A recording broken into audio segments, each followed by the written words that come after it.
Chapter 1279. This power. Kalia was tongue-tied.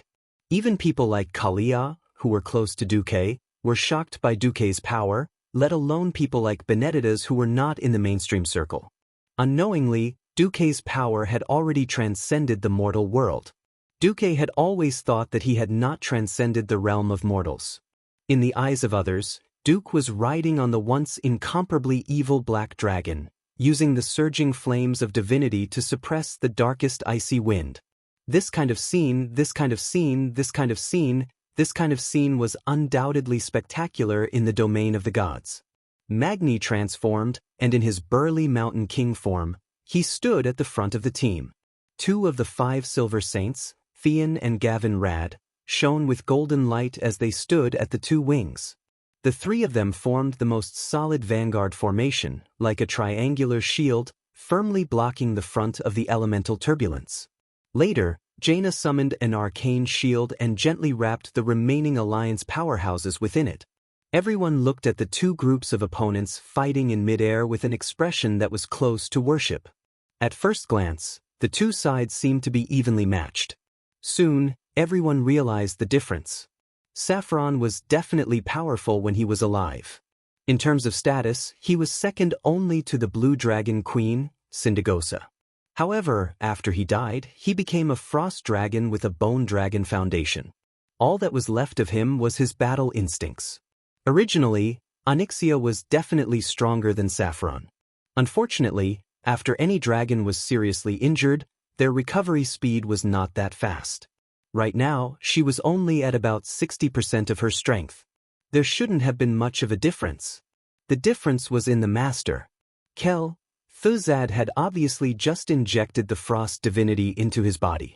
His use of this power that was beyond his imagination was far inferior to Duque, who had the help of the system and was familiar with training for a longer period of time. It seemed to be a pure elemental contest without any fancy tricks. Under Duque's guidance, Onyxia deliberately turned the dragon's breath, which had been strengthened by Duque's divine power, into a spiral cone shape. As a result, after a moment of stalemate, the winner of this massive battle in the air was decided in a few seconds. Onyxia's dragon breath easily dispersed Saffron's icy wind, and the remaining flames struck Saffron's left bony wing, exploding into sparks. The elemental erosion directly affected the soul level, and the frost dragon immediately howled in pain. Even the red dragon queen Alexstrasza had to take a breather after unleashing her most powerful dragon breath. For the giant dragon, the next battle would be hand-to-hand combat. In terms of body size, Onyxia did not have an advantage. But that depended on who he was compared to. If they were both living dragons, the older they were, the more powerful they were, the more experience they had, and the more strength and agility they had. The problem was that one was a bone dragon that had been dead for many years and only had its bones and soul left, while the other was a semi-god-level giant dragon that was alive and kicking. Its complete muscles and tendons gave it strength and speed bonuses that were not something a bone dragon could compare to. On top of that, there was a sinister, a scheming master around. Use Vine to slow him down. Get a stream of fire to distract his frost shield and counterattack. On the dragon's back, Duque and Kel Thuzad bombarded each other with spells. All kinds of elemental spells went back and forth, and they were having a lot of fun. But on the giant dragon level, it was obvious that the black dragon princess was suppressing Saffron. The advantage in speed and the lack of tendons and muscles severely affected Saffron's speed. After receiving consecutive heavy blows, Onyxia used Dragon Claw Sweep and Dragon Wing Slap combo. Saffron finally could not hold on any longer, and his movements clearly slowed down for a moment. The black dragon, who was slightly smaller in size, seized the opportunity and suddenly crouched to avoid Saffron's counterattack. Almost rolling on the ground, it whipped its tail and hit Saffron's waist heavily with its gigantic meteor hammer-like tail. The spectators could clearly see that at least 2 of Saffron's ribs on the right side were broken, and 5 or 6 ribs had cracks. Saffron let out another soul wail. He used all his strength to swing his bone dragon tail, trying to counterattack and severely injure Onyxia. Who knew that the black dragon would suddenly climb up and fly even higher? When Duque's flame blast almost hit the great lich's face, Xianxia saw the opportunity and extended her dragon neck, giving Saffron's left chest a moderate amount of dragon breath. The blazing dragon breath directly hit the frost aura floating in the ice dragon's chest. That was actually the frost dragon's heart, but that frost aura could not be attacked by physical means. The frost dragon, who was covered in wounds, fell from the sky with Thuzad. He crashed to the ground with a loud crash. His enormous body instantly smashed open a huge crater that was at least 5 meters deep and had a radius of several hundred meters sunk in. At that moment, it was as if the entire area let out a cry of pain. The sunken ground layer by layer spread in all directions, and the magnificent palace not far away also collapsed. Thuzad, who had his upper and lower jaws like a rake, was in a sorry state. Finally, he cried out weakly, "Protect me!" Suddenly, the surroundings became blurry, as if there was a thin layer of ice fog covering the distance, making it difficult to see clearly. Countless skeleton soldiers, death knights, liches, gargoyles, and abominations rushed out from the ice fog, trying to protect their master. Unfortunately, in just one move, a golden holy flame had completely submerged them. Thuzad's red soulfire eyes looked blankly at his subordinates being destroyed by the paladins in front of him. The abominations shed their skin in the holy light, revealing burning muscles, bones, and internal organs. They then turned into ashes and dissipated into the air. Thuzad was stunned for a moment. Damn, the pressure that Duque gave me was too much, and I actually forgot about these guys. Thuzad lost his composure due to a rare anger. He had to do something now, or he would be crushed and destroyed by Duque. Duke Marcus, I admit that I am not as good as you in a direct battle, but can you protect every single one of your women? Ha! The great lich grinned. Half of his body was stuck in the mud, but he still used his left hand that could move to make a casting gesture. Come, have a taste of my undead fantasy. Suddenly, a terrifying will covered the entire space. An unknown shockwave blasted towards the alliance of heroes. Almost everyone was sent flying into the sky. Aurelia somersaulted 3 times in the air before she stabilized herself. A shadow arrow brushed past the bottom of her boots and hit a nearby pillar. The destructive black air currents easily melted the pillar that was so thick that it would take 2 people to wrap their arms around it. Chapter 1280. The strange shockwave blew most of the heroes away, and some of them even tumbled a few times. Kalia covered her sore nose, tears streaming down her face. She looked rather pitiful. She saw Lucia crawl out of the ice barrier, her hands covering her red forehead. It was obvious that she had no choice but to use the godly skill, ice barrier, at the last moment. Everyone realized that the scene had abruptly changed from the vast ice dragon's lair to a mysterious palace filled with the aura of death. In the distance, the wails of the undead were heart-wrenching. The white fog that could not be seen clearly bound the evil spirits, skeletons, and zombies, forming a huge wall of the dead. On top of the wall, there were thousands of corpses. Their lower bodies were fused into the wall. Some of them were frantically trying to pull their bodies out, while others were resentfully reaching out their horrifying arms towards the experts of the Alliance. Kalia's eyes widened. Suddenly, she saw a burly male undead wearing the armor of a Stormwind City knight charging out of the fog, raising his 2-handed greatsword high and slashing at her. Even though Kalia had experienced many battles, she only had time to add on one of her holy word, shield skills. The commandment priest being closed in by a warrior was a rather helpless and despairing thing. Apart from taking it head-on, there was no good way to pull away again.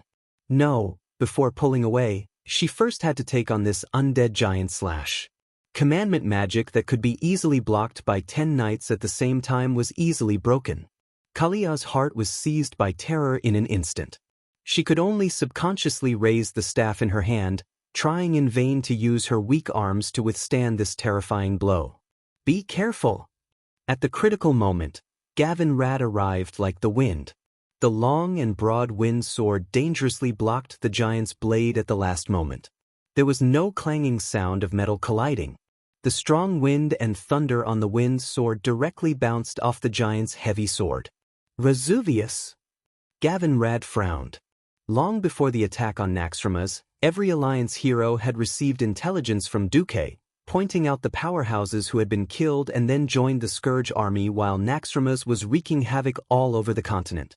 However, he didn't expect that the guy who should have been destroyed in the fortress's bombardment would actually reappear in this strange space.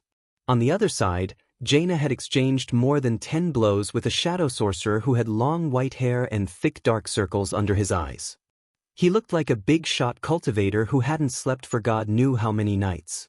The image of this guy in front of him suddenly overlapped with the other catastrophe leader in the intelligence report. Plague messenger noise? Jaina cried out involuntarily. Theon slashed Ashbringer at a huge beetle-like monster, but unfortunately, the holy light he swung out was swallowed by the monster. That was a heavy blow that could easily turn a large group of undead into ashes. However, the other party did not dodge or evade. He took it head-on with his powerful body. Theon's expression darkened. A nub, recon? If those people who should have been killed according to the intelligence report appeared here and shocked the Alliance experts, then the Alliance experts would be shocked. As for the last person, he shocked them to the extreme. Every Alliance expert's eyes widened as they saw a pair of huge dragon wings whizzing out of the white fog in front of them. After dispersing the cold white mist, a terrifying face was revealed. Under the two pairs of huge blue horns was a pair of long and narrow eyes that looked like golden pearls. They shone with an ominous glint. The thick sky-blue scales were covered with horny bone plates that looked like a swarm of bees. Each of the limbs was as thick and powerful as the pillars of a great hall. The claws were so sharp that they could easily tear apart a city wall, and the huge bloody mouth was filled with the aura of frost. Even if they did not recognize the giant beast's appearance, based on the same perception, every single one of the Alliance's powerhouses whispered the same name. Sapphiron? This was impossible. Everyone knew it was impossible. 6 years ago, Archimonde died. When Arthas responded to the call of the Lich King Nizul and rushed to Northrend to save him, he met the blue dragon Sapphiron. At that time, Sapphiron was a capable general under the blue dragon King Malygos, and was quite a powerful blue dragon in the blue dragon race. But when he met the two heroes, Arthas and Anub Recon, he couldn't stand up to them. After Sapphiron was defeated and killed, Arthas used the power of corruption to revive Sapphiron as a frost dragon. The insufferably arrogant frost dragon Sapphiron became the claws of the Scourge army. Just a moment ago, everyone had seen Sapphiron's skeletal form. How could they see a Sapphiron that seemed to be alive again? Magni, who was in his god's descent state, smashed a fat abomination leader away with his hammer. He immediately yelled, "Jaina? Something's wrong. Are these guys illusions? If we get killed, will we really die?" Duque wasn't here, so Jaina, who was also a Breaking Dawn wizard, had the highest authority here. As Jaina attacked Noise with frost magic, her eyes constantly scanned the surroundings. Her senses were fully activated, and she kept comparing the situation around her with all the information she knew. Suddenly, she remembered a story that Duque had told her many years ago about a warm man in a red shirt. It had nothing to do with illusions. It was a magic spell that used the caster's mental landscape to rewrite reality. The name of this forbidden spell was Inherent Barrier. Once this forbidden spell was activated, it would cause the surrounding space to change into a completely different scenery. The materialization of the mental landscape meant that the inherent barrier would replace oneself and the world without changing one's realm. At this time, the size of oneself and the world would be swapped, and the world would be completely locked in a small container. In Duke's example, the strange heroic spirit named Wei Gong is the wolf, had its inherent enchantment materialized into a red wilderness with countless ownerless sword tombstones. What appeared on the horizon was leaping flames, and in the distance were several huge gears. Jaina couldn't be sure, but Duque's example was the closest one she could think of. She immediately shouted, "Don't die. If we die in this world, we will also become corpses outside." I don't know if this is the inherent barrier that Duque mentioned, But I only know that to maintain such a terrifying illusory space requires an astronomical amount of mana, even for a demigod wizard. At this moment, in the outside world, Duque stared at Thizad with a cold expression. How extravagant! To maintain this illusory world, the amount of mana you use every second is equivalent to the total mana of a Breaking Dawn wizard, right? Chapter 1281. It was impossible for Thizad to know that Duque had the system Elf, the ultimate weapon among the ultimate weapons. He was only secretly shocked by Duque's terrifying observation skills. In this regard, he deepened his own judgment of the situation. Opposite him, Duque held onto Onyxia's reins and let her hang in the air. All of a sudden, his comrades and lover disappeared. This was no doubt a blow to Duque, but it was also a turning point. That was because the system Elf's data stream was pouring down on his retina, which he hadn't seen in a long time. A huge amount of data poured into Duque's spiritual sea. After transmigrating for so long from the initial discomfort, it had now become very natural. Duque could already read at least 100 pages of A4 paper in 1 second. In a sense, Duque could be considered a Superman. The unknown always easily brought fear, but when the mysterious veil was lifted in front of him, the excitement and thrill was like the goddess of victory lifting her skirt. That was the smell of the sea, cough cough. The above was purely a slip of the hand and an irresponsible imagination. It had to be said that Thizad used his own magic and will to cast a forbidden spell-level magic, creating a space within a space, pulling the enemy in and beating him up. This was a move that Duque liked. The corners of Duque's mouth curled up in a strange arc, and he asked despite knowing the answer, "I'm just curious, why don't you pull me into that small world?" Thizad was extremely cunning. "When you become a great lich loyal to my lord, I'll tell you." An incomparably dazzling magic array that emitted a mysterious white radiance suddenly appeared below Duque and Onyxia. 10 times the gravity, coupled with a strong elemental repulsion, made Duque and Onyxia immediately fall into a trap. "This is..." roar. The sudden control caused the movements of Duque and his servant to pause. They thought that Thizad would take the opportunity to attack. Who knew that he would actually be scared? No, this should be called a strategic retreat. Thizad was in a sorry state as he controlled the frost dragon that was the lower half of his body. He could only rely on his 4 skeletal limbs to escape. They left the frost dragon's hall without looking back and fled into the huge corridor, as if they wanted to enter Thizad's own hall. At the same time, countless undyings swarmed out from all directions. Duque narrowed his eyes and looked at the red human-shaped frames on his retina. His face sank. He finally understood why Thizad had found so many elite monsters as cannon fodder. This guy was trying to stall for time until the undead fantasy, which was similar to an inherent enchantment, killed Theon and the others, and then turned them into powerful undead. Then they would turn around and deal with Duque. Duque snorted coldly. "Seeing that you can't deal with me, you want to use the deaths of my family, friends, and lovers to provoke me and tempt me into depravity? Thizad, no wonder you can't be seen in public. You have the nerve to use such a petty trick on me? So what if I'm petty? As long as it works, hee hee." Thizad's voice floated in the corridor. "Idiot. You've underestimated me, and you've underestimated the strength of my companions and lovers. With Duque's current status, it could be said that he could have as many ordinary women as he wanted. Among the nobles of various countries, there was no lack of beauties who could be regarded as goddesses before Duque crossed over. However, Duque did not touch any of them. But he was not a saint. It was precisely because this world was too dangerous that Duque could not guarantee that he could protect his own women. In the beginning, it was a natural development. Later on, Duque had purposely chosen heroic girls who could fight and were able to do well in combat. Just look at Queen Sylvanas. If an ordinary enemy dared to have any ideas about her, they must be tired of living. What they should be worried about was the enemy's life.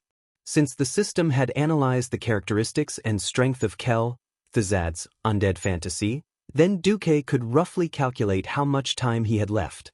Duque did not waste time. He cursed in a low voice, squeezed his legs, and one man and one dragon directly rushed into the huge corridor. Boom! When the fire elemental magic erupted from Duque's body like a volcanic eruption, anyone would feel an invincible aura.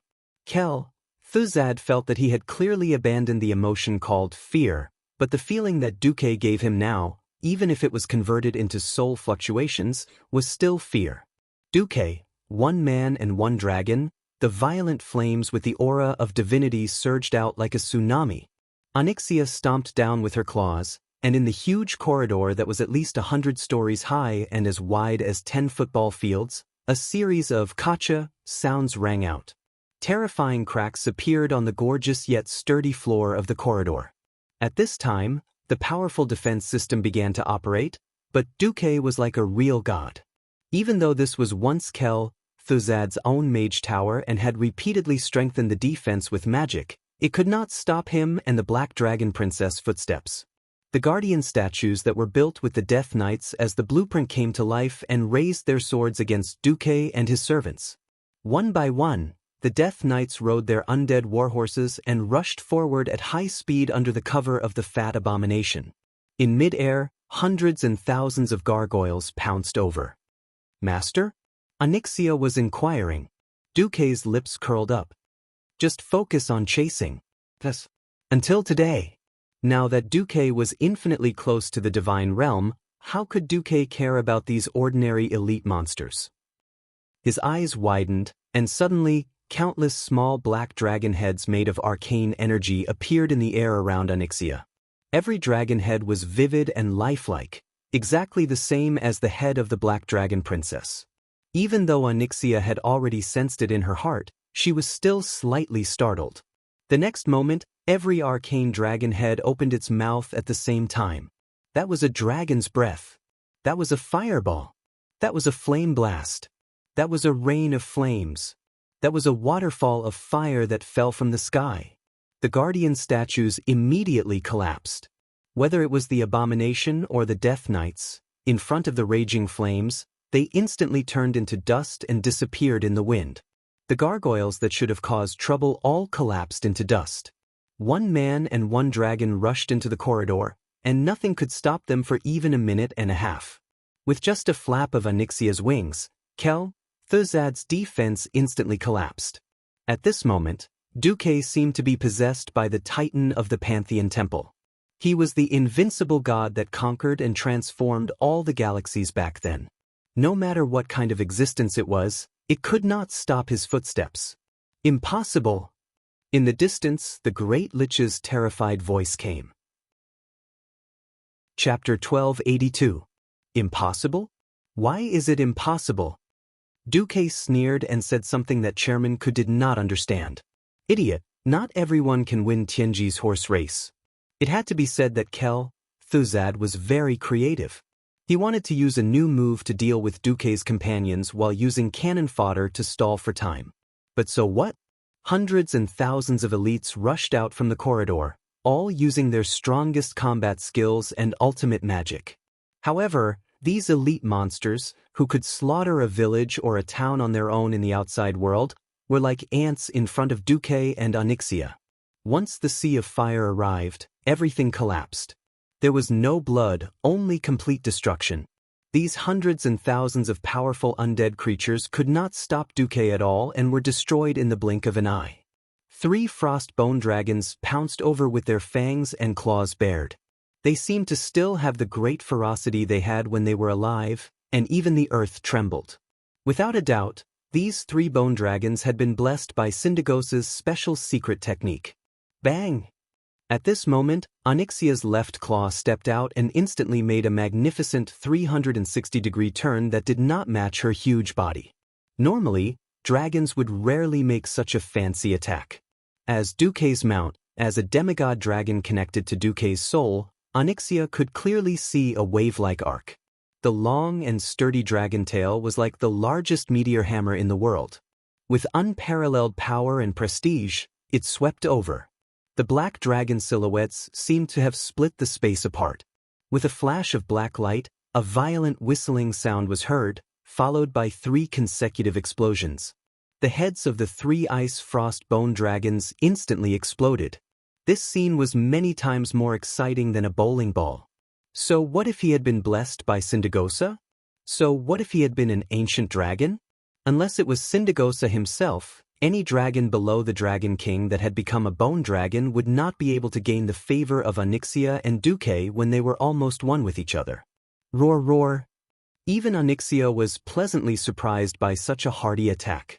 She couldn't help but stretch her neck and roar. The raging flames and the holy aura around Duke's body caused the souls of almost every undead creature that he and Oni destroyed to perish. Their combination was like the most ferocious weapon in the world, seemingly capable of slaughtering gods and devils. Thuzad's plan worked, but he also miscalculated. As someone who had been suppressed from the beginning to the end, he clearly understood his position. Perhaps before Naxxramas fell into the Temple of Karaj, he still had a chance to win against Duque.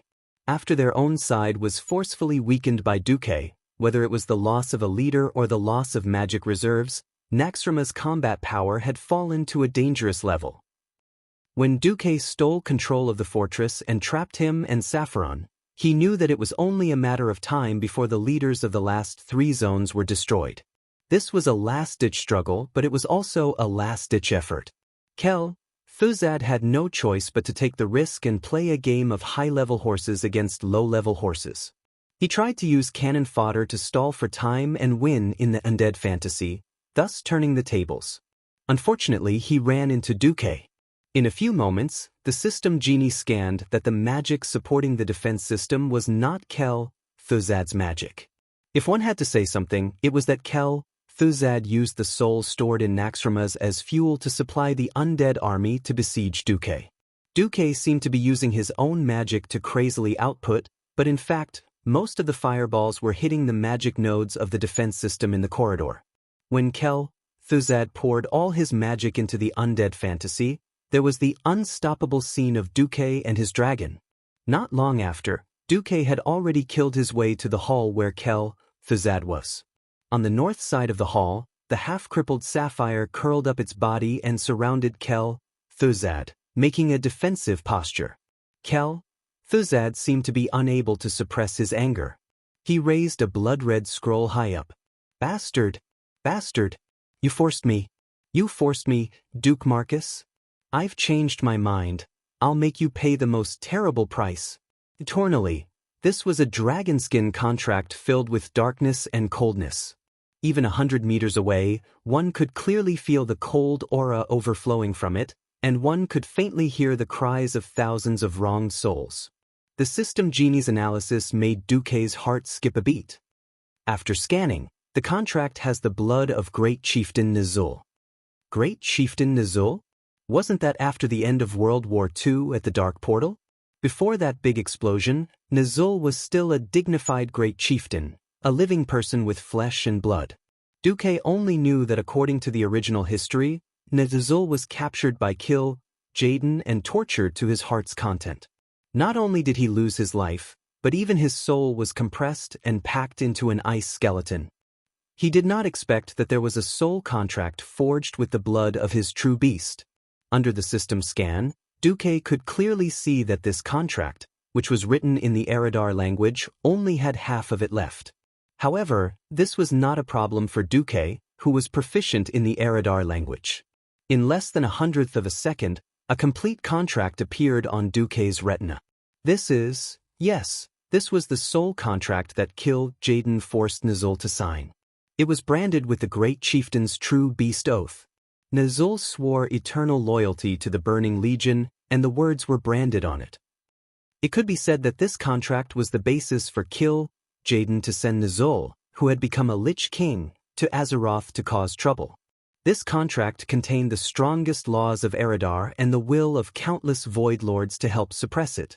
There was also Jaden's four-fingered handprint on it. In theory, if Nizul tried to break free from the contract, this demonic handprint would cross space and time to teach Nizul a lesson. There were many harsh terms on the blood contract. Even if the contract had already expired, Duque felt suffocated just by looking at it. He could not help but tremble. Damn, it seemed that a guy called Infernal Affairs had broken free from the soul contract of the Burning Legion. After destroying the largest fortress in the twisting nether, the Burning Legion's strictness towards the soul contract had reached a peak. According to this contract, if Nazul disobeyed Kill Jaden's orders, 99% of his soul would receive the most terrible revenge. Fortunately, the remaining 1% would only be used to witness his eternal pain. However, Nazul still chose to rebel. At the cost of his own soul being split, his soul being infinitely diluted, and even losing himself. Chapter 1283. Suddenly, everything could be explained. Even if Nazul was a coward from beginning to end, and did not have the courage to cheat his compatriots, nor did he have the courage to fight against the demons, but beast, human, eternal, for slave. After years of inhumane torture, his body was broken by Kill Jaden, and even his bones were turned to ashes. He never gave up his heart of freedom. On the other hand, the demon commander's contract was not so easily violated. This was why after Archimonde died, Nazul chose to jump ship and set up his own mountain. His magic powers suddenly dropped. Even his soul was almost worn out because of the contract's backlash. It would be strange if he was not weak. On the other hand, no one thought that Arthis would be so loyal that she ran to save her master. Not only did she kill a large number of guys who blocked her way, but she also defeated Illidan, who worked for Kill Jaden, in one fell swoop. Finally, she ascended the frozen throne and merged with Nazul's poor remnant soul that had been diluted many times. The perfect fusion of an orc's soul and a death knight who was once a human was enough to make one drunk. Duque did not know why Kel Thuzad took out this half of the contract at this time, but it could not be anything good. He did not give Duque time to react. Hula! Kel Thuzad's gold-rimmed purple hat seemed to fall with the wind. The part of the white bone that should have been between his eyebrows actually opened up a small door the size of a pinky. The side of the door flowed with a gray-white light. The hazy feeling was as if he had ground his own bones into ashes and scattered them. This was more like he had directly poured out the most profound and mysterious evil curse from his endless spiritual world. When the gray-white light between his eyebrows fell on Nazul's blood contract, a mysterious law that the system elves could not analyze on the spot melted. The blood stains on the dragonskin blood contract felt lighter on the spot. The next moment, the frost in the entire hull suddenly became several times stronger. A soul voice that was compressed to less than 10 seconds rushed into Duque's eardrums.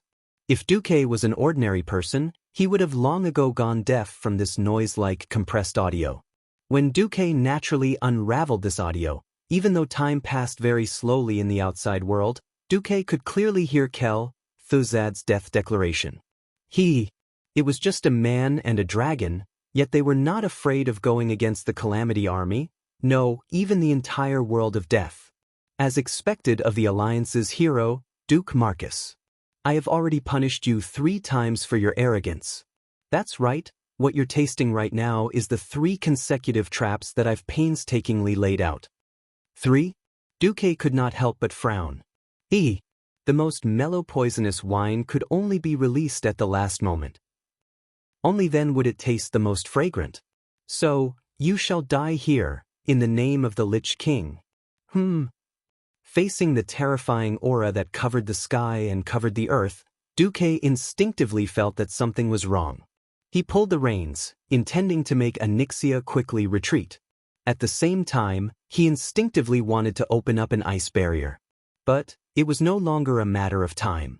Because that was already the past. The attack had already ended, and the trap had already taken effect. Something on the inside of Duke's chest swelled up at an extremely fast speed. Sturdy, sharp, terrifying, cold. What burst out of his chest and burst out of his bones and flesh was astonishingly ice prism. The equipment that Duque was wearing was at least of the Mount Hyjal grade. If it was during the second battle of the Dark Portal, it would be immune to all sorts of physical damage from swords, warhammers, axes that were below demigod grade, as well as Breaking Dawn grade magic. Now, even against demigod grade and Breaking Dawn grade magic attacks, it could mostly reduce the damage by more than half. But there was one thing. Attacks from the inside were exceptions. Needless to say, this ice prism appeared after it was pierced. At this moment, Duque was like a flying insect soaring in the sky. After wantonly rushing around, he fell into a terrifying spider web chain trap that was woven with 10 or 20 layers. So what if he was strong? No matter how much he struggled, he was just bait for the Black Widow poison spiders. Duque. Xianxia let out a cry of surprise. She felt a palpitating fluctuation in her soul. She could not care about the other undying that were rushing over. She suddenly bent her long dragon neck back and saw Duque's chest exploding. Duque's body was stiff. His neck was like a rusty machine as he moved with difficulty. He touched his chest in disbelief. There, the extremely rare epic robe had been pierced from the inside. At the tip of the ice prism, there was still a beating heart hanging. Frost, divinity. Cultivate finally could not help but laugh wildly. Foolish man. Have you actually forgotten that my essence is different from yours? I don't need to breathe. Seeing the surrounding divinity fragments explode in the void at the same time and turn into strange hedgehog-like ice balls, Duque understood everything. That's right. It was the attack of the frost divinity. On the scene, it looked like Duque had used the power of the fire divinity to expel the power of Cultivate's frost divinity. But Duque was a living person, and a living person needed to breathe. The air that felt a little cold was actually floating with a very small amount of frost divinity. In order to deceive Duque, Cultivate did not even use the shadow divinity that Duque was most concerned about. Instead, he used the frost power that mages also had. A demigod-grade ice dragon and a great lich with ice and shadow attributes.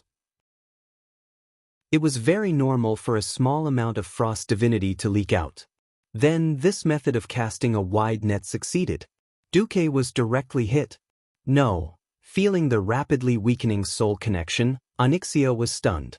She no longer cared about fighting and actually shrunk at high speed on the spot. She turned into her human form and hugged the bloody Duque. Bastard! You lied to me. Aren't you unkillable? Didn't you say you were going to change my fate? But seeing Xianxia lose her composure, Cultivate's mood suddenly exploded. His body slowly rose from saffron, and milky white foam appeared where his lower body was connected to the frost dragon. Then he separated from the frost dragon. Ha! Duke Marcus! You're finally dead. Ha! Feeling the decline of Duque's soul fire, Cultivate was very happy. He was so happy that countless bubbles of pleasure rushed into the depths of his soul, nourishing every corner of his soul. Xianxia, don't struggle. Follow your master and serve the great Lich King. Xianxia raised her head. A tearful smile suddenly appeared on her tear-stained face. Idiot! Ha! Cultivate suddenly felt that something was wrong. At this moment, a bright golden light suddenly pierced through his chest, and the spiral-shaped blade radiated light in all directions. Chapter 1284. A dash. The pain of his soul collapsing could not be described with words. As an immortal, Cultivate was already immune to most physical attacks. Conversely, the damage that holy attacks could do to him was multiplied. For a divine artifact sword of the divine element to pierce through his soul fire was tantamount to a calamity. The excruciating pain in his soul caused his entire skeletal body to twitch violently as he arched his back. Less than 5 steps away from his feet, the frost dragon Saffron reacted and pounced, stretching its neck to bite him. Crack! When the white dragon teeth closed, it bit empty air. Duque used a gorgeous flash to avoid the frost dragon's determined attack. However, before he drew Duque's moral integrity, Duque gave almost all the holy light he could use to Chairman Ku. Xianxia knelt on the ground. She still had that noble and slightly charming temperament, and her face still had the sorrow of losing her husband and master. This was the person who was once popular in the upper echelons of Stormwind, known as the #1 beauty. No matter when, she was always so charming, so intoxicating. Hey, are you done acting? Duque was speechless as he looked at Xianxia, who was seductively hugging his bloodied mirror image doppelganger, who had entered acting mode again. The soul connection was hard to deceive. If Duque was about to die, she would be able to sense it at the first moment. However, it was also because of her acting skills that she could put on a good show, allowing Duque to turn the tables on Kel Thuzad. That's right. Duque had some doubts about the frost divinity that was spreading in the air. Even if Chairman Ku had a lot of business, he could not just throw divinity around, even if it was a very small amount. For high-purity divinity, no matter how small a mosquito was, it was still meat. So, after Duque broke into the corridor, he directly told the Black Dragon Princess to make a mirror image doppelganger on the dragon saddle, and he hid near the dragon's wings and turned invisible. In order to make it look real, he even gave all the armor and equipment he used before to the mirror image doppelganger. He suppressed his aura to the lowest possible. Sure enough, it was as expected. The Black Dragon Princess looked smugly at the Great Lich who had stepped into destruction. She frowned slightly and continued to possess the Shadow Queen. Speaking of which, even when this fellow frowned and pretended to be crying for his master, he was still quite handsome. Woo-woo-woo. Master, you died so miserably. Xianxia howled dryly. Duque bared his teeth. If she hadn't cried for me, I might have thought that she was so beautiful, so charming, and even pitiful. I might even have wanted to play with her. But now, Duque raised his leg and kicked Xianxia's plump and bouncy butt. Time to work. Xianxia pretended to be unhappy as she rolled her eyes at Duque. She then transformed into her dragon form again and pounced towards the pitiful Saffron. Frankly speaking, without a powerful fighter like the Black Dragon Princess, Duque would have to spend a lot of effort to deal with Saffron. But now that Kel Thuzad was separated from Saffron, the Lich was the Lich, and the Bone Dragon was the Bone Dragon. Only 3 Saffron could pose a threat to the Black Dragon Princess. Duque didn't care about the loud battle next to him. In fact, it was a fully armed adult beating up a small child. He stood with his hands behind his back. Under the support of the rising flame base, he floated in front of the Great Lich. Even though he was in extreme pain, Kel Thuzad still used the coldest tone and said sternly, "Duque, don't think that you've won. His Majesty the Lich King will avenge me. He won't torture your soul for billions of years, and he won't let me hear your mournful cries of repentance. The Scourge army will not give up." Duque's thoughts moved. Kel Thuzad immediately screamed. The golden light that gushed out of his chest became stronger. The golden light of this small sun was like a pillar that pierced through his back, and then squeezed out of his chest. What was even more terrifying was that this holy light seemed to have a life of its own. It gently melted Kel Thuzad's ribs, as if it wanted to completely wear down the rotten white bones of his chest until it turned into powder. No, the Great Lich screamed again. The cold soul fire in his body that seemed to always be maintained at absolute zero finally seemed to have heat that it shouldn't have. It was clearly a flame that was always flickering, but when an even more intense golden light gushed out, golden runes filled with holy aura seemed to grow in the middle of his soul. These runes formed a magic circle that had never been seen before. No, it was not a magic circle. This was a brand new holy law that Kel Thuzad had never seen before. This law obviously carried a mark that did not belong to this world. When this mark appeared, it seemed to be forcibly pulling Kel Thuzad's soul out of this mortal world. It forcibly cut off his connection with all mortal things in Azeroth, and prohibited him from extracting all the power in the world. Sadness, fear, hatred, all the negative energy was isolated by this golden mark. Impossible! This is no longer the power of mortals. Kel Thuzad screamed and tried to put his 2 skeletal palms with only 4 fingers on Duque's shoulder. He had the deepest question. Why? This complicated power that involved the origin of the world, even if it was taken apart and mortals studied it for 1,000,000 years, they might not be able to see through it. Why could Duque do it? Facing Kel Thuzad's confusion, Duque said calmly, "It's not that I'm too strong, it's just that in the field of elements, you're too weak. Earth, water, fire, wind, these 4 elements. When you master the mechanism of these 4 basic elements in this world, you can also be like me, isolating opponents with insufficient strength and preventing them from coming into contact with this world. What a pity! You have the frost divinity that Nazul left for you, but you don't know how to use it. Moreover, have you forgotten that this is a fortress left behind by the creation titans of the pantheon? The titans were godlike existences. How could the things they left behind be used by a small Breaking Dawn mage who played with necromancy magic? Apart from Sargeras, who was also a titan, other races and civilizations did not even have the ability to completely master the defense system, let alone modify the program. The law that Duque had just used was the purification law hidden in the fortress. It could amplify the power of the holy system tenfold. Duque just happened to be at the right time, so he used it directly. He didn't have the divinity of the holy system, so he couldn't use Naxxramas. Since he had encountered it, he might as well give it to Kel Thuzad. Chapter 1285. Sighing was just sighing. Duque had no intention of recruiting Chairman Ku. Kel Thuzad wasn't the Black Witch Farina. Farina was bad, but there was no direct conflict or hatred between them. Chairman Ku was different. Duque had reported him in advance and let him bathe in Uther's holy light.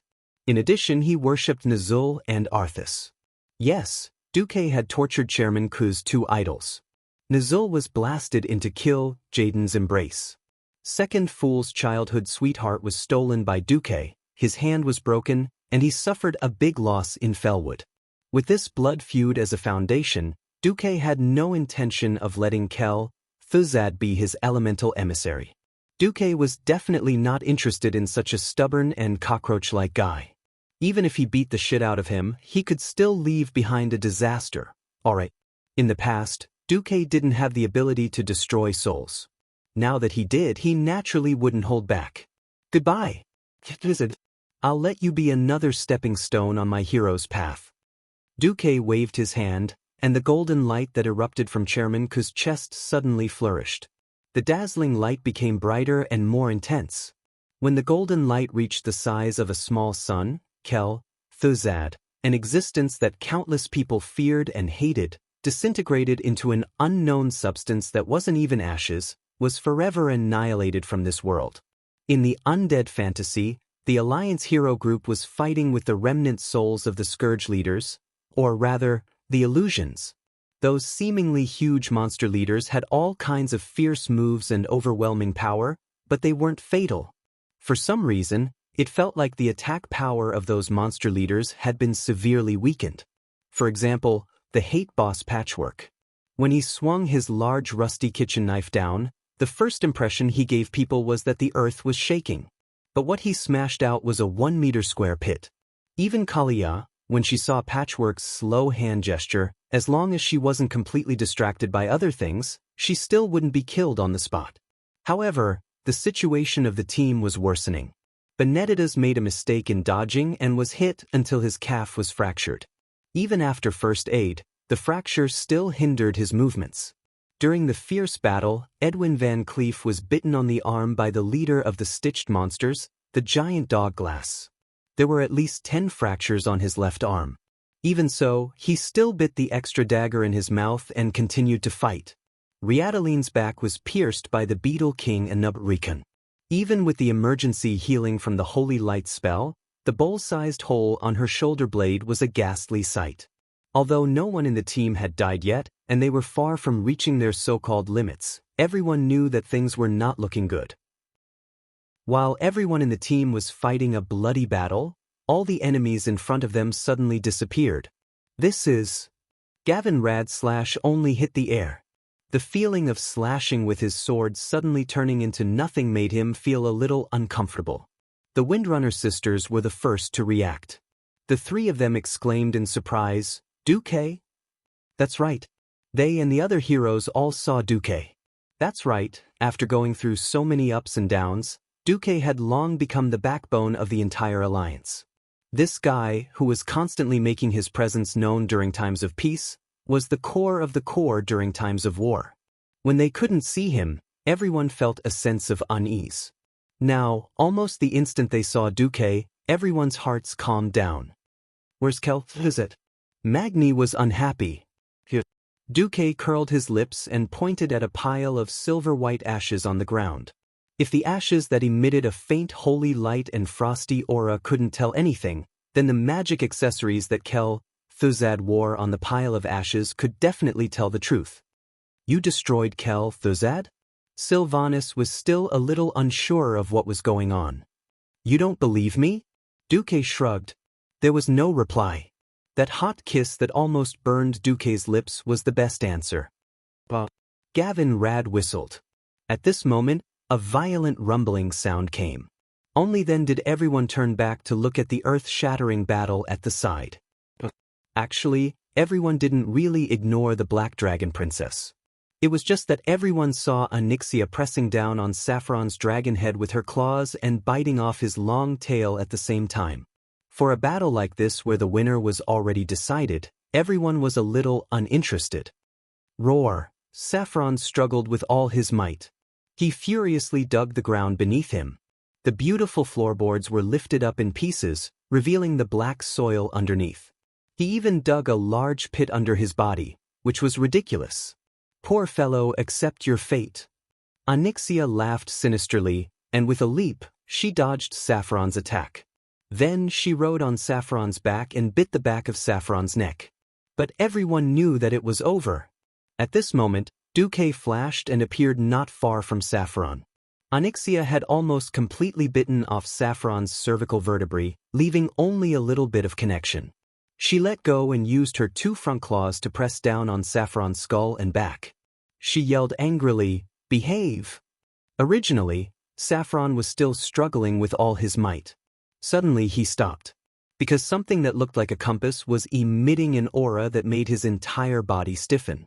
It clearly said, "I'm busy," in dragon language, but that did not stop Duque from changing the concept and using it as a flag. Clear dragon language flowed out of Duque's mouth. "Lost dragon soul, wake up. I summon you in the name of Red Dragon Queen Alexstrasza of the Sleeping Dragon Temple." The simple compass had a typical dragon rule. Even though it was activated by Duque's somewhat unreliable fire divinity, the effect was not bad. It seemed that such a rule could devour all of Saffron's negative emotions and guide him to find his reason. Suddenly, an icy blue power began to flow between Saffron's gray bones. A dragon-shaped illusion appeared and wrapped around the dragon bones. With the dragon bones as the core, semi-illusory blue dragon skin began to cover the entire dragon skeleton. Saffron's soul? Kalia muttered to herself. Phew, Saffron surprisingly did not show any intention to attack. Duque waved his hand. Xianxia backed off a little, but she still stared at Saffron. Saffron, are you awake? Chapter 1286. Whoosh. Alexstrasza's will, which had lost its controller and was lured here by Duque, suppressed its stubbornness, anger, and resentment. Saffron finally woke up from his confused state. What did I do? It was in Draconic. You were killed by Arthas, and then your soul and body were enslaved, Duque said as he used his mental power to remove the fog in Saffron's soul. There were some things that, once imprinted in the deepest part of one's soul, could not be completely erased from one's soul unless one completely destroyed it. Saffron suddenly roared, I remember now, that wretched Arthas. Bastard. %R $. The dragon's roar sounded like slang, but also like a meaningless syllable that vented anger. Anyway, the system elf translated it for Duque as a bunch of garbled code. In order to control this frost dragon, Arthas had suppressed Saffron's memories and sealed most of his soul and memories. Now that Thuzad was no longer there, Saffron, who had returned to his original nature, naturally lost his temper. Duque and the others were not annoyed, and just watched Saffron throw a tantrum. Finally, Saffron was done. Even with his once noble status, he had to lower his noble head at this moment, especially when Duque was still holding Alexstrasza's compass. He subconsciously believed that Duque represented the Dragonsleep Temple. How is the Dragonsleep Temple going to deal with me? Of course, Duque could not answer. Do you think you can return to the Dragonbone Wasteland?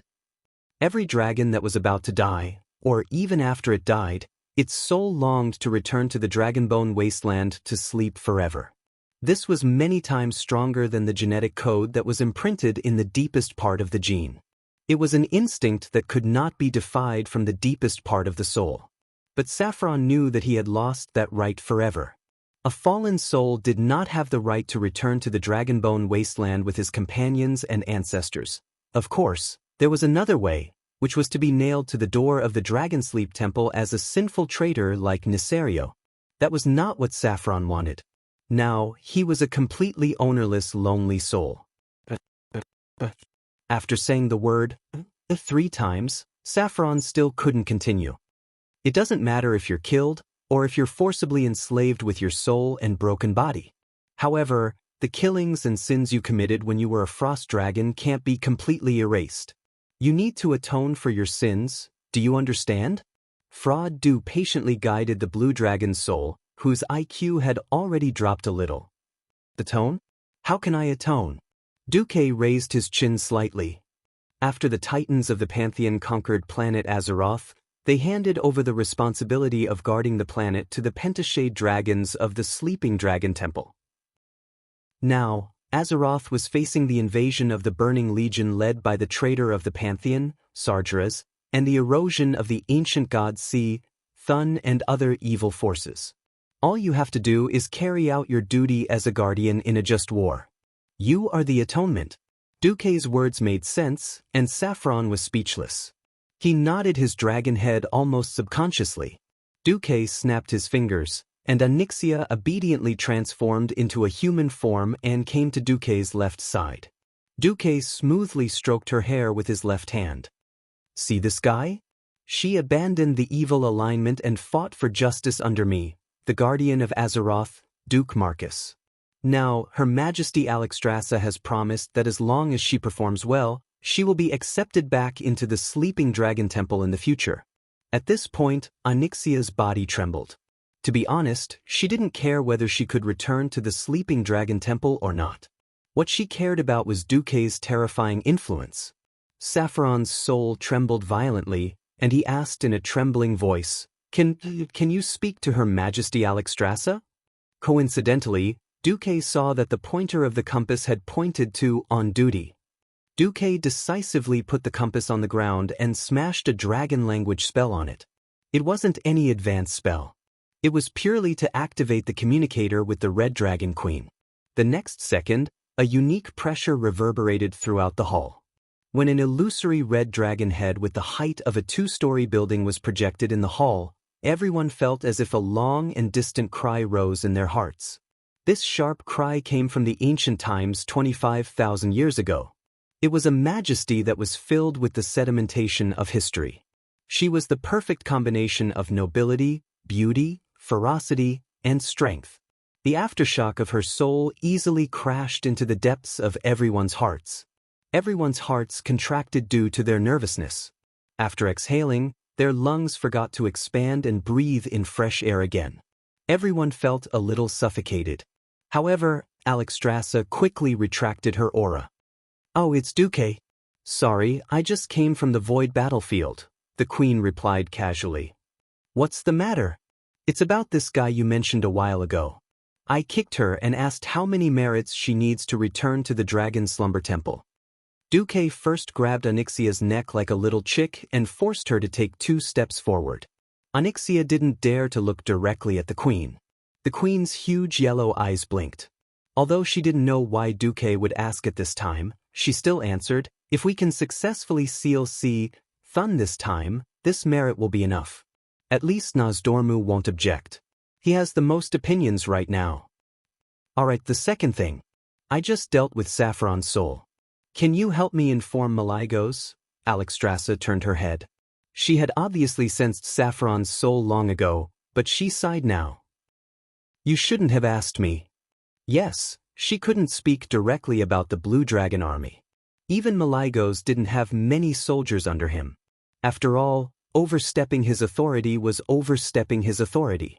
At this point, Saffron's expression couldn't help but become gloomy. At this time, Duque suddenly said, and I'm saying if I let Saffron make enough merits, Can you consider letting his soul return to the Dragonbone wasteland in the future? The dragon race's way of dealing with the fallen was to kill them directly and then destroy everything with a dragon breath. Alexstrasza was a bit troubled by Duque's sudden suggestion. After all, Duque was also considering this from the perspective of the Dragon Slumber Temple. After thinking for a while, Alexstrasza finally said, "I hereby promise that if any of the fallen dragons choose to redeem themselves and make enough merits, I will initiate a motion at the Dragon King's conference. I will initiate a motion during the Dragon King conference. As long as I get more than half of the Dragon Kings agree, I will be able to let the lost souls return to Dragonbone Waste." Chapter 1287. The weight of this sentence was definitely as heavy as a mountain. It could be said to be the most important thing in her words. Duque was pleasantly surprised by the Red Dragon Queen's decision, but he was not surprised. This was the inevitable choice of history. It was a time of war, and war was bound to be accompanied by sacrifices. Dragons were indeed at the top of the food chain on planet Azeroth. However, their tragic fertility and long growth time meant that the dragon army would only get weaker and weaker in such a fierce war. As long as demons did not die in the Twisted Nether, their souls could theoretically run back and be resurrected indefinitely. Under such circumstances, finding ways to replenish their troops became the biggest issue that the Dragon Sleep Temple could not avoid. After killing Nisario, the four-colored dragons had vented their hatred. However, under the situation of the Burning Legion's continuous attacks, the weakening of the protective circle due to the absence of the Earth Guardian, and the increase in casualties was also there.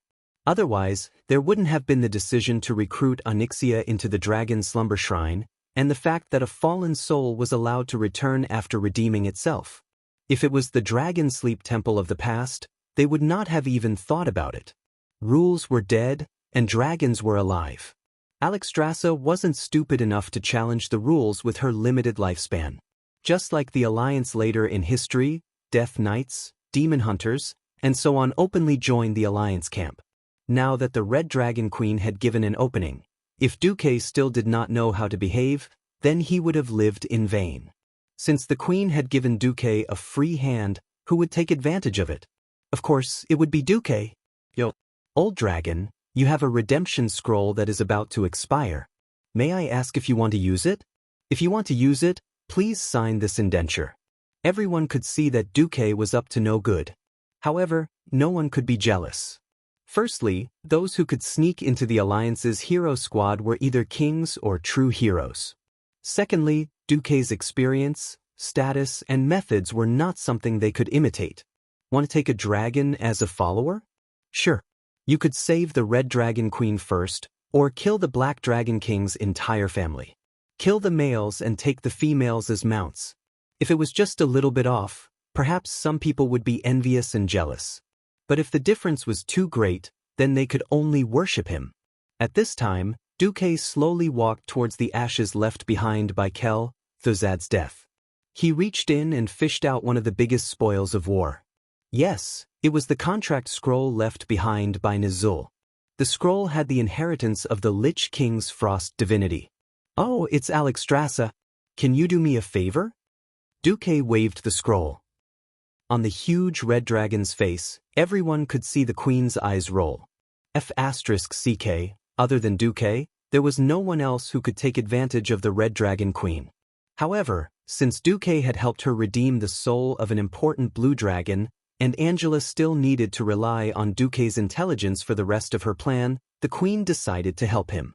A portal with a diameter of at least 10 meters appeared in the void. The next moment, a red dragon claw that could easily grab a steam tank reached out.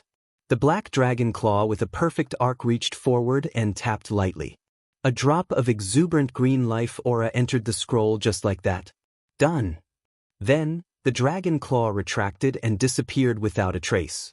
Others might think that Lich King Nizul's power was pure shadow element death energy, but that was not the case.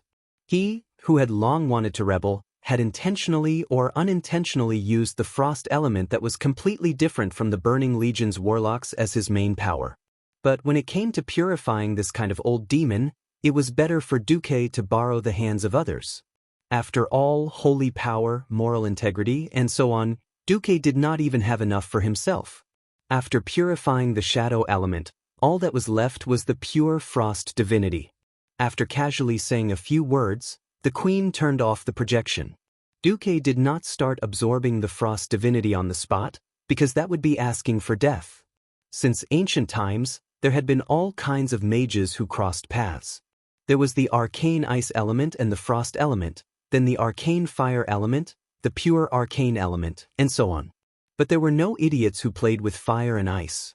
It was not that it was absolutely impossible, but the problem was very big. The essence of ice and fire was in conflict. Whether it was the element itself or the various metamagic abilities, they were all opposites that fought to the death. Secondly, without the arcane circuit as a foundation, the endurance would be very poor. One could be a three-element great mage of fire, arcane, and frost. Note that there was a prerequisite, and that was to have a sufficiently powerful arcane magic circuit as a buffer. Therefore, before mastering the arcane divinity, Duque did not dare to directly absorb the frost divinity. One had to know that the flame divinity in his body was produced by Ragnaros and was extremely violent.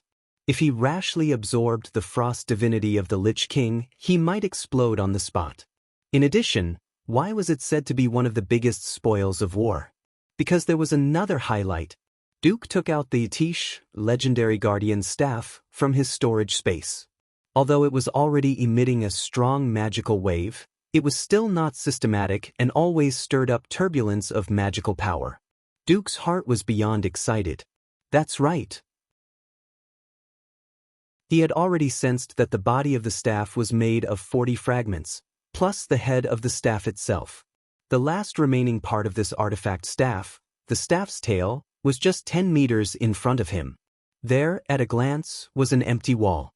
Only the connection between the artifact parts told Duque that it was where Thuzad's treasure was located. Open! Duque waved the drumstick-shaped staff, and 3 translucent black crows appeared from the top of the staff. They flapped their wings through the phantom fog and circled above the treasure chest. A second later, the illusion collapsed, and every expert from the Alliance couldn't help but let out a sigh. The huge treasure chest with silver skull carvings made a clatter sound and opened by itself. An inconspicuous wooden thing flew out, drew a gorgeous blue-purple arc in the air, and finally deftly embedded itself at the end of the staff in Duque's hand.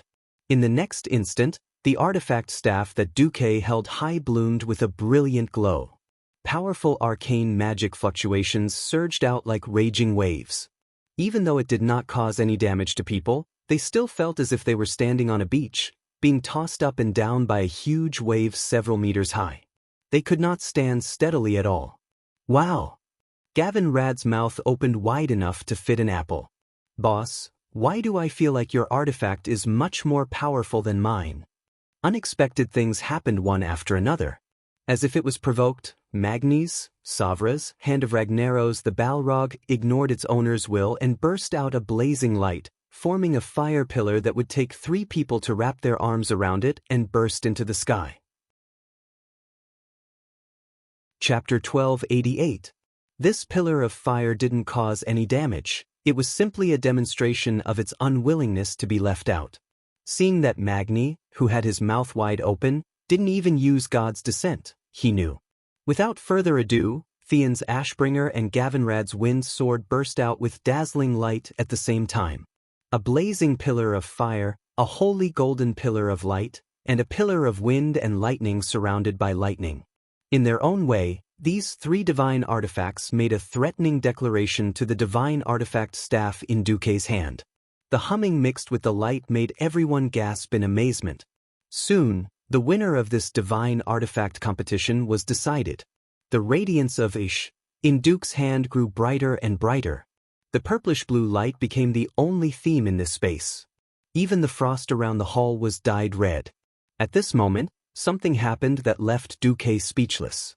3 black, translucent crows appeared again, making unpleasant caw, caw, caw. To put it nicely, it was a clear sound, but to put it bluntly, it was a pain in the ass. This reminded Du Mohan of the cartoons he had watched in his childhood. Whenever the time came to complain, there would be a black crow flying elegantly in the sky. As it flew, it would shout, "Idiot! Idiot! Idiot!"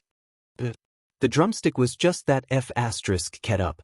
It just so happened that this strange scene made a new development in the situation.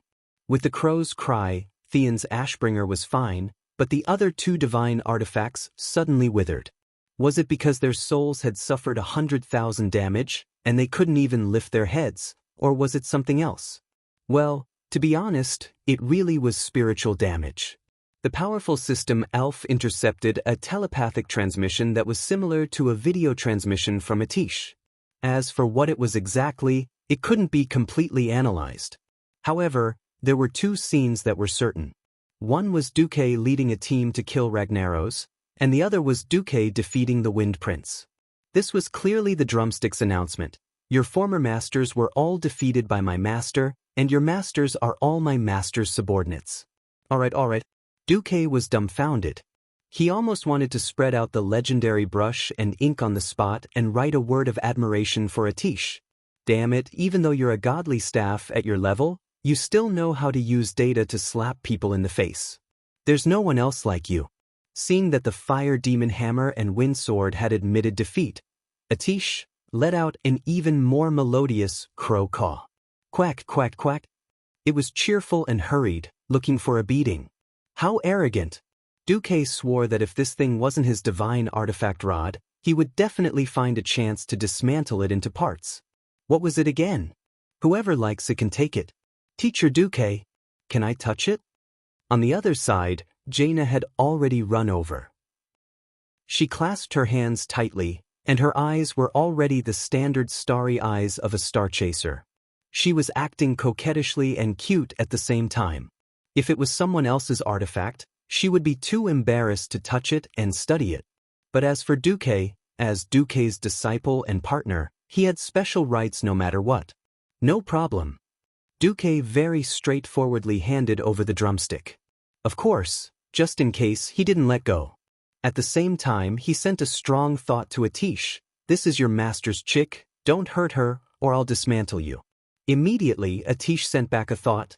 No problem, you and me, who's with whom? Something that left everyone dumbfounded happened again. Not only did Atish read Duque's memories and hum out the famous melody of Ode to Joy, he also made 3 illusory crows perch on Jaina's hands and shoulders, letting out low caws as if they were trying to please her. Their long curved beaks gently rubbed against Jaina's delicate face. Duque's mouth turned into a standard O shape on the spot. Damn it! Wasn't this the divine artifact passed down by Saint Medivh? How did it become so shameless? Was it really like its master? Kakik! Jaina laughed happily. Surprises came one after another. Suddenly, a large pop-up window popped up in the system, taking up almost half of Duque's field of vision. Your divine artifact, Atish, legendary staff of the Guardian, is transferring arcane divinity to the host. Do you accept? Duque was stunned for a full 3 seconds. What did it mean by, one can wear out iron shoes in fruitless search, but find it by chance without any effort? That was it. 20 years. It had been too long. So long that Duque had already forgotten that the drumstick's previous owner, Medivh, was also a demigod. That's right. Medivh was a demigod great arcanist with the title Astral Wanderer. He was also proficient in 3 elements, but he was most famous for spatial magic based on the arcana. Duque didn't expect much at all. He was already very happy to be able to gather Atish and get a divine artifact. Who knew that there would be additional divinity as the grand prize? Ha! Arcane divinity! Arcane divinity! I can become a demigod this time. Excitement, ecstasy, exhilaration. Duque didn't know how to describe his current feelings. 22 years. He had traveled to Azeroth for a full 22 years. From a worthless young man who had almost nothing to his name, who could be humiliated by any random noble, to the #1 person in the Alliance today, a super expert who was about to break through to the demigod level. Duque had gone through a lot of hardships.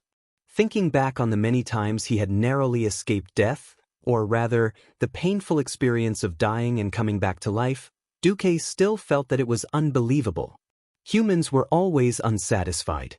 Or rather, desire was the driving force for humans to move forward. He had thought that it would be good if he could just muddle through life and not become a ghoul.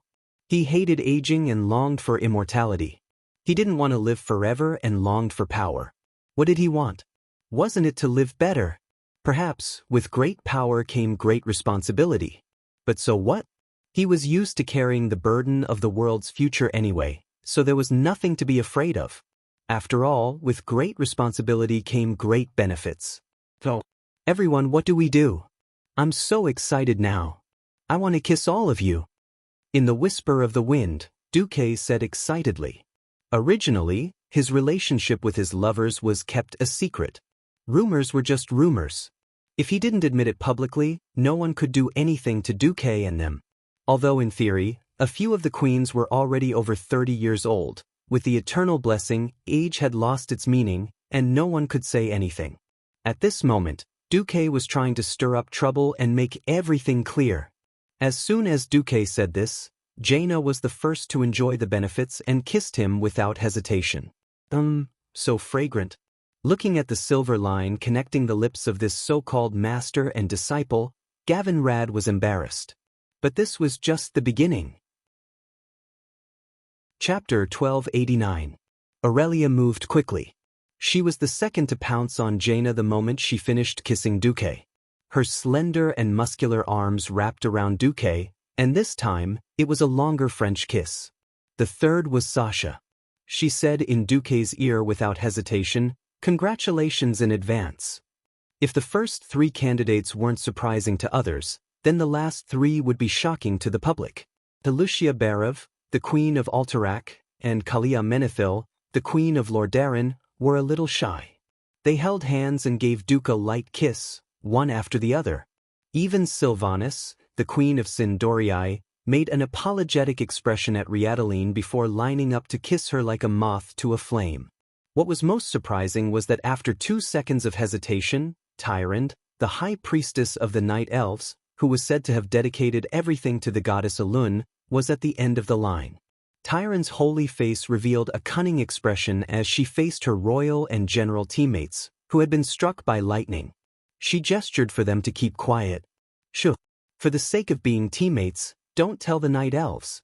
As for the goddess, she knows. Fortunately, everyone here was a hardcore member of the Alliance. Also, as one got older, they matured a lot. Their mouths were all tight. Otherwise, if it was leaked, it would definitely be huge news that would shake the entire Night Elven race.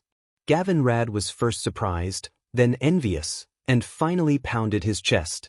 He almost turned into a member of the FFF team and burned Duque and the others. Damn it. Should we celebrate our victory and show off our love?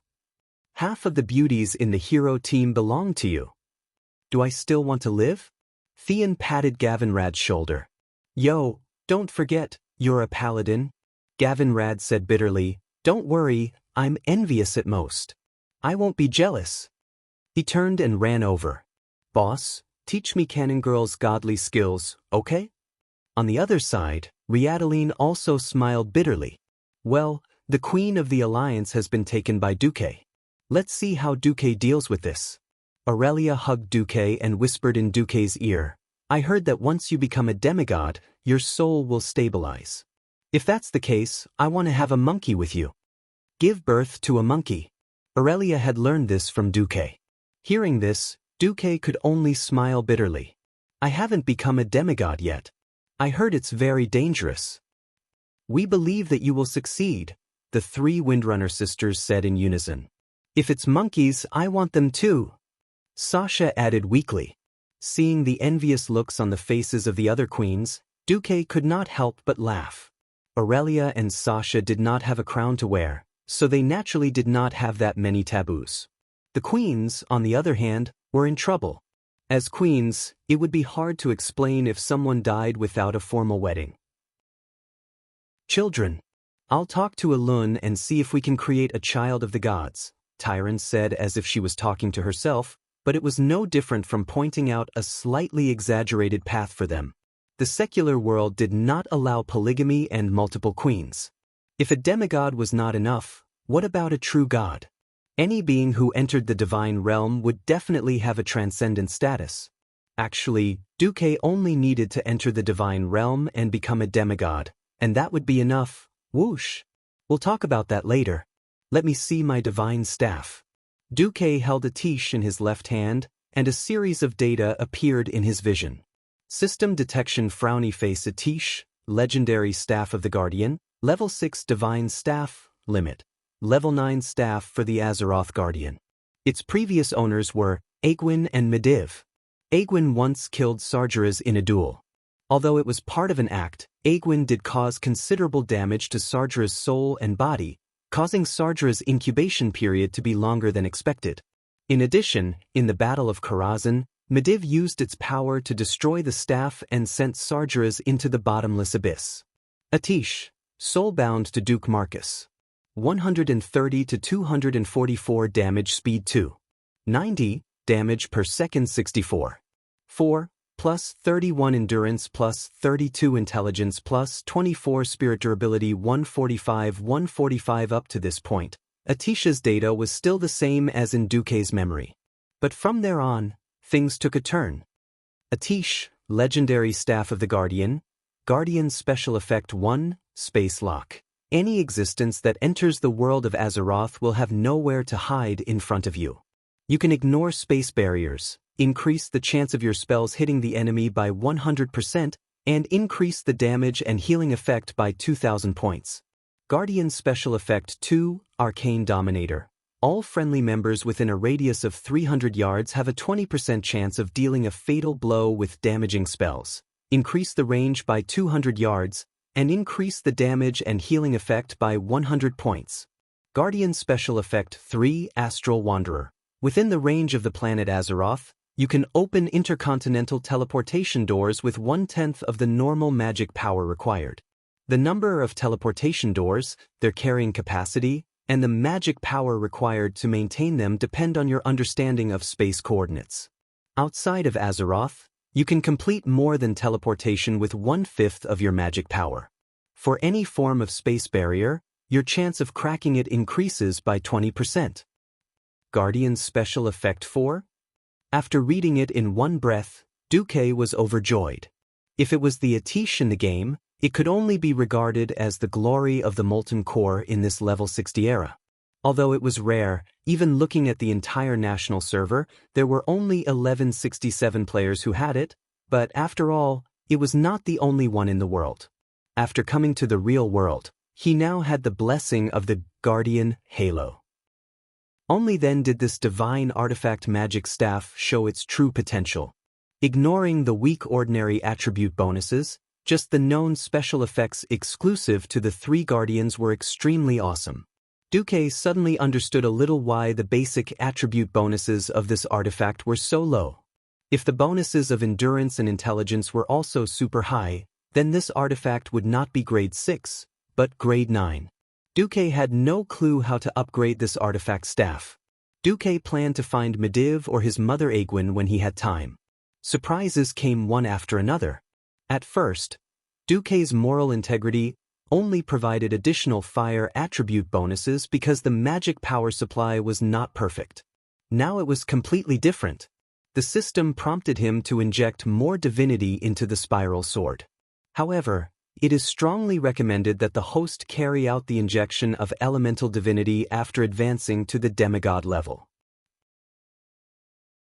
Chapter 1290. After all, the previous system notification said, if you can absorb more elemental divinity, the power of the divine sword will be greatly increased. Now, it was strongly recommended to come back after leveling up. There was only one explanation.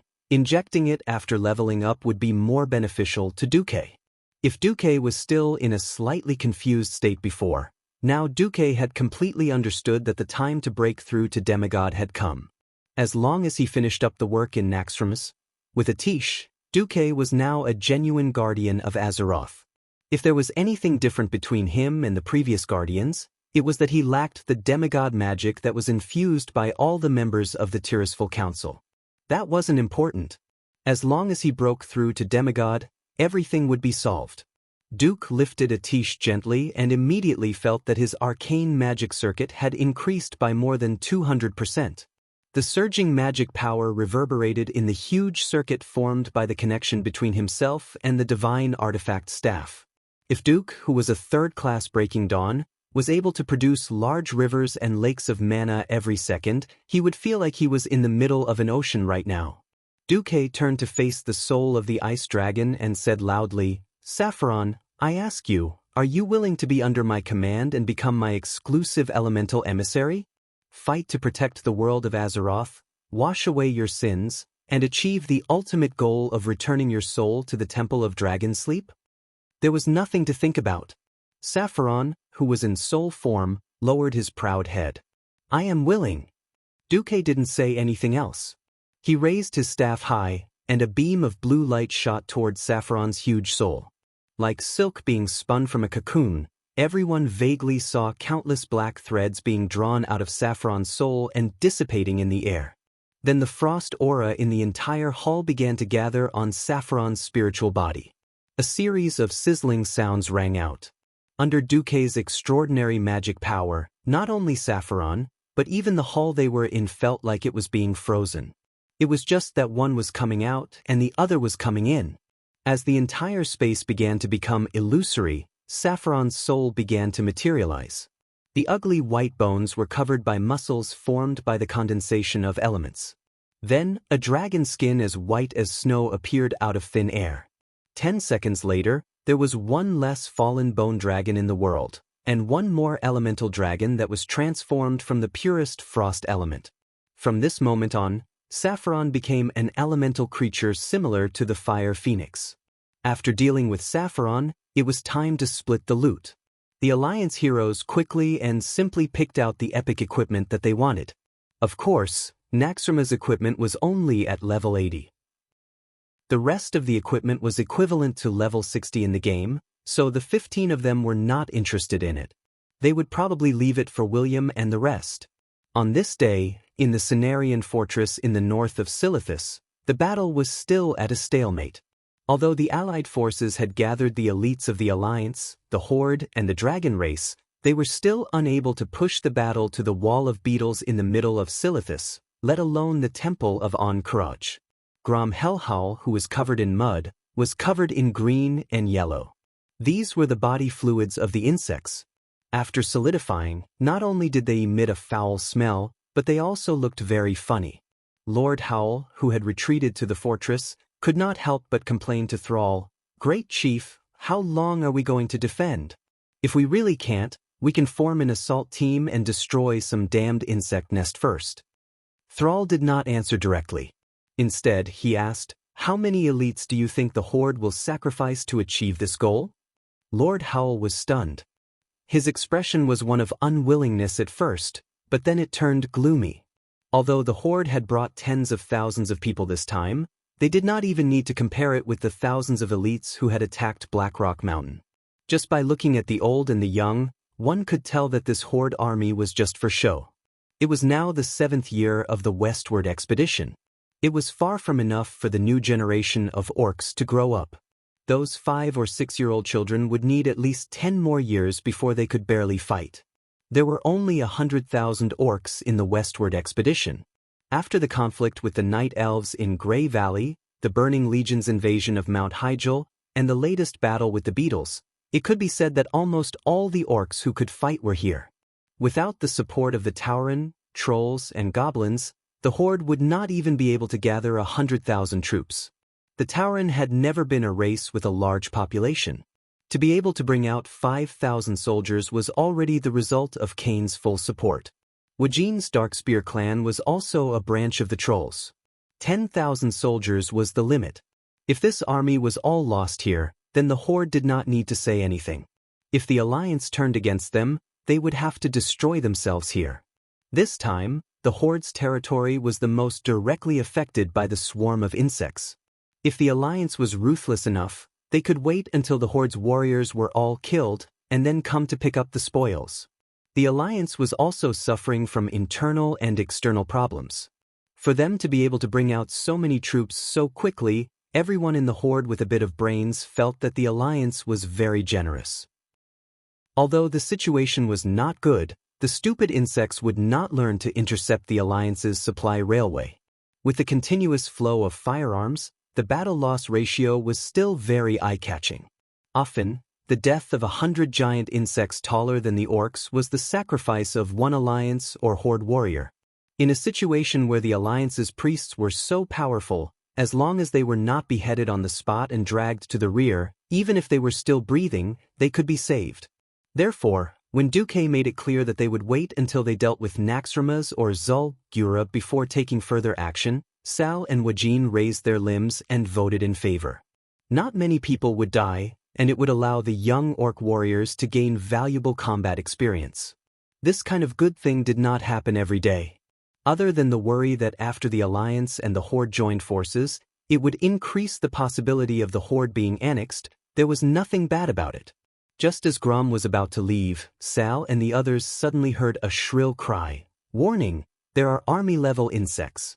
Army-level insects were super-large insects that could only be killed by an entire army. Thrall and Grom turned their heads and saw the mountain-like beetle in the distance. Again? Damn it! There are more and more of these things recently. Grom spat fiercely, then picked up his bloodhowl and turned to leave. Wait, let's go together. Army-level insects also meant the terrible vitality of the insects. Although the attack power of that thing was not too terrible, the giant beetle was basically immune to existing artillery fire. If it was allowed to rush to the edge of the fortress, it would undoubtedly greatly affect the line of defense. Once the line of defense collapsed, it would be filled with human lives. In the absence of the main force of the alliance, the lives of the horde warriors would naturally be filled. At this moment, there was a sudden roar of cannons from the clouds. Obviously, it was a terrifying cannon that far exceeded all the cannons in the Cenarian fortress. One shot overturned the army-level giant insects. There was Duque's laughter in the air. Looks like we made it. Chapter 1291. Giant ships, cannons, countless men's dreams. Sal and the tribal warriors looked up at the sky. At first, they thought it was another flying ship like the Skybreaker. Obviously, they were wrong. It was flying, yes, but it was not a giant ship, but a huge fortress. No one would forget the terrible figure that once wreaked havoc in the main cities of the major races. In the eyes of many ignorant tribal people, it was almost a scourge.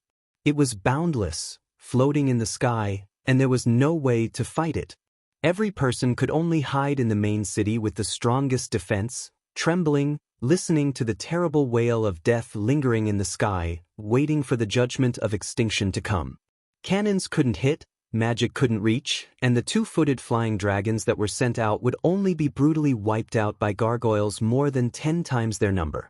Every tribal warrior still clearly remembered the humiliating days when they could only be beaten in pain and unable to fight back. Now, what was this? Directly south of Cenarian Fortress, Naxxramas slowly descended from the sky. It swooped down violently, sweeping away large swathes of clouds, and stood between the allied forces and the swarm of insects in an extremely domineering manner. It easily blocked the insects flying from the south. Above Naxxramas in the sky, there was still the terrible giant skull relief. But the shape was a bit like a roly-poly doll, with a square bottom and a conical top composed of 4 edges. The 4 corners of the fortress fluttered in the wind with the alliance's blue background and golden border lion flags. Even though Naxxramas looked much more dilapidated than before, there was a very obvious big hole facing the north. This should be what the alliance said in the report to the tribe, that it was blown up by the floating city Dalajan. Even so, Naxxramas was still a daunting fortress. Soon, the fortress opened fire. As soon as they arrived, they unleashed a barrage of bullets. Many of the insects were badly mutilated, and their broken bodies and limbs fell from the sky. Ha! Sal frowned immediately. Great Chief, you also noticed? Woken said. Yes. Naxxramas' firepower is much weaker than I remember. As soon as Sal finished speaking, he found that Jaina had come. That's because after the Alliance seized Naxxramas, they discovered that many of the shadow magic towers couldn't be used. Jaina's crisp and slightly intellectual voice was pleasant to the ear no matter the time. Sal did not know that because of Du Ze's appearance, his personal relationship with Jaina was destined to be two parallel lines that would never intersect. Seeing Jaina, who was supposed to be the core member of the assault team, appear in front of him so calmly, how could Sar not know the outcome? Still, he asked in disbelief, did the Alliance really take over Naxxramas? Jaina nodded. Yes, the evil soul of the great Lich Kel, Thuzad, has been completely purified. From today onwards, the former Scourge stronghold, Naxxramas, belongs to the Alliance. Sal and other tribal chiefs have an indescribable feeling in their hearts. Once upon a time, they thought that by going west to Kalimdor, they could get rid of the Alliance's control. As long as they could gain a foothold in this slightly barren land, they might be able to compete with the Alliance across the sea. If the establishment of Theramore was a nail in the hinterland of the tribe, and the Night Elves joining the Alliance was to further suppress the expansion space of the tribe, then this floating stronghold was obviously the scythe of death hanging over the tribe's head. Since the Scourge army could use Naxxramas to hang the major cities of the tribe, the Alliance could do the same. No, it could even be more than that. When the city of Duroder was first built, the tribe was very excited. At that time, the tribe's territory was also small. Who would have thought that Duke's arrangements were so far-reaching, attacking the new main city of the Orcs from the south and north? It was not obvious at first, but as the tribe continued to expand their settlements throughout the continent in order to compete for resources, they found that there was a noose around the tribe's neck, slowly strangling the tribe to death. The Alliance did not take the initiative to attack the tribe. After all, it was the insects that were slaughtering the people of the tribe. On the contrary, the Alliance still appeared in front of the tribe as allies and saviors. Oh, next, it's up to the Alliance. Sal answered and sighed. In fact, the situation of the tribe could be described in one sentence. People who do not think far ahead will have immediate worries. If they did not deal with the raging insects, there was no threat to the Alliance at all. In mid-air, the huge floating stronghold suddenly seemed to disassemble itself, and several huge decorations on the outer wall fell from the air. That is, Sal murmured. Jaina laughed. How could the Alliance want that kind of decoration again? At this time, everyone saw clearly that it was Naxxramas who threw down the large skull relief sculpture that was the size of 10 football fields from the outer wall of the upper half of the stronghold. Yes, the Alliance was not pirates, nor was it the Scourge army. This kind of decoration that was meant to scare people, the Alliance would definitely not use it. The huge stone sculpture smashed down from 1,000 meters high, and immediately there was a tremor in the mountains. Of course, the effect was also obvious. The stone sculpture that was 30 meters thick came crashing down, and in the eyes of the insects, the scene was like the sky falling down. The huge and seemingly endless shadow pressed down, and the insects in the middle had no place to hide and were crushed into meat sauce on the spot. Splat! The insect slurry that splashed out from the cracks of the broken stone sculpture was a full 10 stories high. On the stronghold 2,000 meters away, almost every Alliance soldier who witnessed this scene could not help but grit their teeth. Immediately, they let out the most enthusiastic cheers. Ha ha! Could kill those brainless insects. Long live the Alliance! Under the watchful eyes of the 100,000 Alliance soldiers on duty, Naxxramas moved again, slowly flying to the southeast of Cenarian stronghold. The two strongholds, one on the ground and one in the air, formed a triangle with each other. Naxxramas descended. Because the speed of its descent was very slow, even when it landed on the ground, it did not cause much shaking. It only flattened several large sand dunes. On the side facing the railway, the stronghold opened a super gate that was at least 20 stories high, and a ramp that was 30 degrees from the ground descended. Jaina laughed. The Alliance is going to arm the entire Naxxramas stronghold as a mobile base to advance the front line. Now, on behalf of the Alliance Commander Duke Marcus, I officially request the Horde to send about 2 clans of troops as the garrison of the stronghold.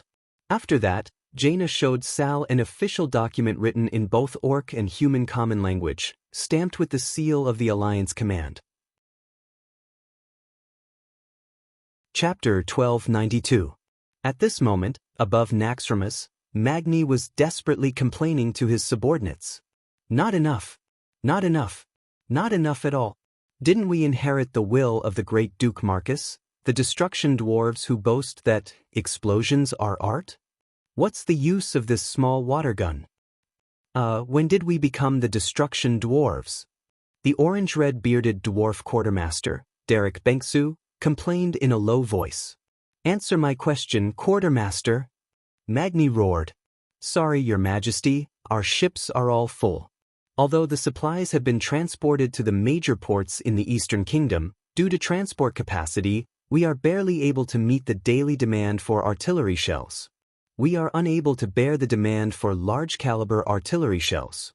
If your majesty has the ability to guarantee the daily consumption of 100,000 tons of artillery shells, I don't mind adding any type of artillery your majesty needs in the next shipment. Derek's neck was red as he angrily rebuked his king. Dwarves were like this. As long as they were in the right, they would fight to the end. Magni knew he was in the wrong and had nothing to say. He had been busy with God's Descent recently, and he really didn't know what the logistics situation was like. This was the inevitable drawback of modern warfare. Artillery had brought a whole new structure to Azeroth, which had always been dominated by cold weapons, stronger offensive and defensive capabilities. At the same time, it brought heavy pressure to the logistics. In the last battle of Mount Hyjal, because the route of retreat could be cut off at any time, it was more like a one-time deal. Supplies were done in one go. Anyway, the personnel and equipment were either dead or depleted, so there was no need to talk about supplies. It was different now. From the moment they settled in Cenarian Fortress, it was a tough defensive battle. The cost of destroying more than 1 million big bugs was the daily consumption of more than 10,000 tons of artillery shells. Even if all the long-distance ships in the Alliance that could cross the Endless Sea were used, the average capacity was only a little more than 5,000 tons. Even if Duque had the foresight to put several production lines of small-caliber artillery shells in Theramore, and the task of food supply was assigned to Theramore, the Night Elves, and the Horde. Almost all the transport capacity was loaded with munitions, but it was still not enough. As the bridgehead of the Alliance, Duque couldn't put the most expensive and cutting-edge production line there. What if someone smashed it or stole it? She wouldn't even have a place to cry. Derek reminded his king, Your Majesty, 90% of the munitions warehouses in Tanaris's hot sand port are full of rats. Magni frowned. 2 seconds later, the shameless dwarf king laughed and ran to the communication center. Duque, we're out of ammo. Can you conjure some bread like magic potions? On the other side, in front of the magic communication mirror, Duque rolled his eyes. Why don't you ask me to summon an army of 100 million and directly destroy Thun? If it's possible, it's not bad too. Magni was shameless. Duque really wanted to curse, What do I need you for? But I just got a tiche and I'm in a good mood, so I won't argue with you. Where is the place with the most ammunition? Magni turned his head, and Derek immediately answered, Menethil Port.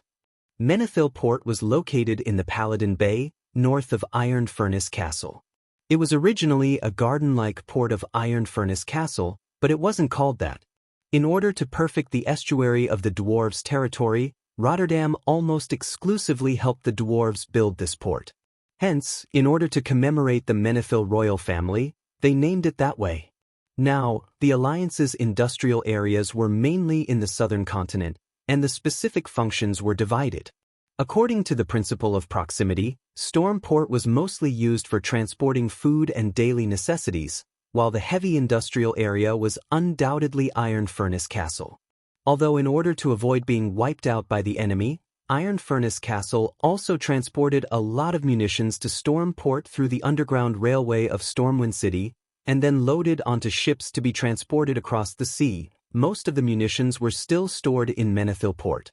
Faced with Magni's request, Duque scratched his head and finally nodded. All right, I'll do it temporarily, but don't expect me to have free mana every day. With one order from above, the subordinates ran like crazy. In Cenarian Fortress, the Alliance army was in a complete mess. There's an order from above, empty warehouses 1 to 10 in an hour. Originally, these warehouses were used to store ammunition. Now that there was a lack of ammunition, they were all filled with cannons and steam tanks that were either scrapped or waiting to be repaired. The group of dwarves blew their beards and stared, completely dumbfounded. There was only so much empty space in the relatively safe defensive circle of the fortress. Where were they supposed to move the things in such a short time? 1 hour. Not to mention tools, they couldn't even make it in time when there was a serious lack of steam cranes. Hence, a majestic scene appeared. A large group of dwarves either drove the deity's descent or pulled the tribe's warriors over to be strong men. In Menethil Port, the dwarves were originally very lazy. Apart from the sentries and patrols, the dwarves were so bored that they were bragging. It couldn't be helped. The Alliance's ships were basically very accurate. When there were no ships, no matter how many munitions the Iron Furnace Castle transported, they could only be thrown into the warehouse at the port. Suddenly, the Alliance's lieutenants rushed into the barracks. Hurry, hurry. Alliance Commander Duke Marcus's direct order: prepare all the ammunition and large-caliber cannons stored in the warehouse within an hour.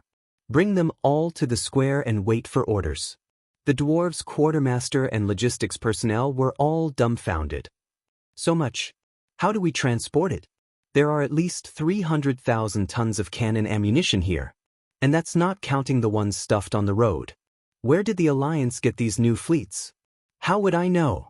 Maybe the Alliance's strongest mages are preparing to open a portal. This dwarf lieutenant's words were like a prophecy. Right? He guessed right.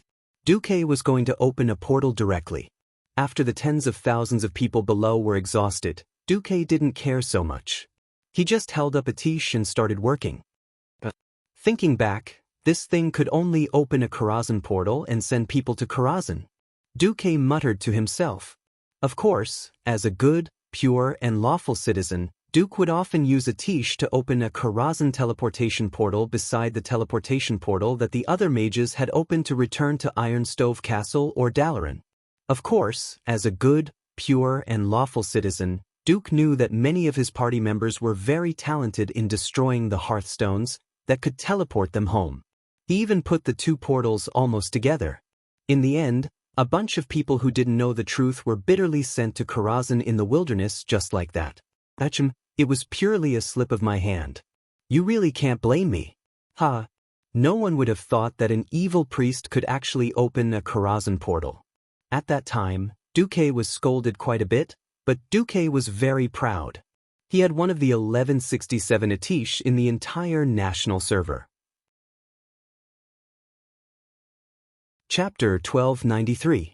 At the side, Ilicia watched as Duque fell into a state of reminiscence and almost drooled wickedly. Even Ilicia, who was most agreeable to Duque, could not help but face-palm. Please, Duque, please pay attention to your image. If your image collapses, it will affect us, all right? Sorry, but it did not matter what he looked like. Wandering around without knowing how bad he looked was a capital offense. Duque's expression froze. He was that sanctimonious fake king again. Oh no, he was that handsome commander of the Alliance again. After advancing to Breaking Dawn, Duque rarely chanted magic. Whenever he needed to chant, it would be a large-scale spell. The next moment, Duque's voice traversed space and time, echoing in the sky above Menethil Port and Cenarian Fortress at the same time. It seemed close, yet far. The chanting was filled with ethereal inspiration, as if Duque's voice did not come from the other side of space, but from the divine domain. The incantation for the portal was a magic incantation that every Radiant Moon Archmage had to learn. After countless generations of cuts and improvements, it had become unchangeable. O lost soul wandering the world, may the stars give you guidance. May the earth bear your burden.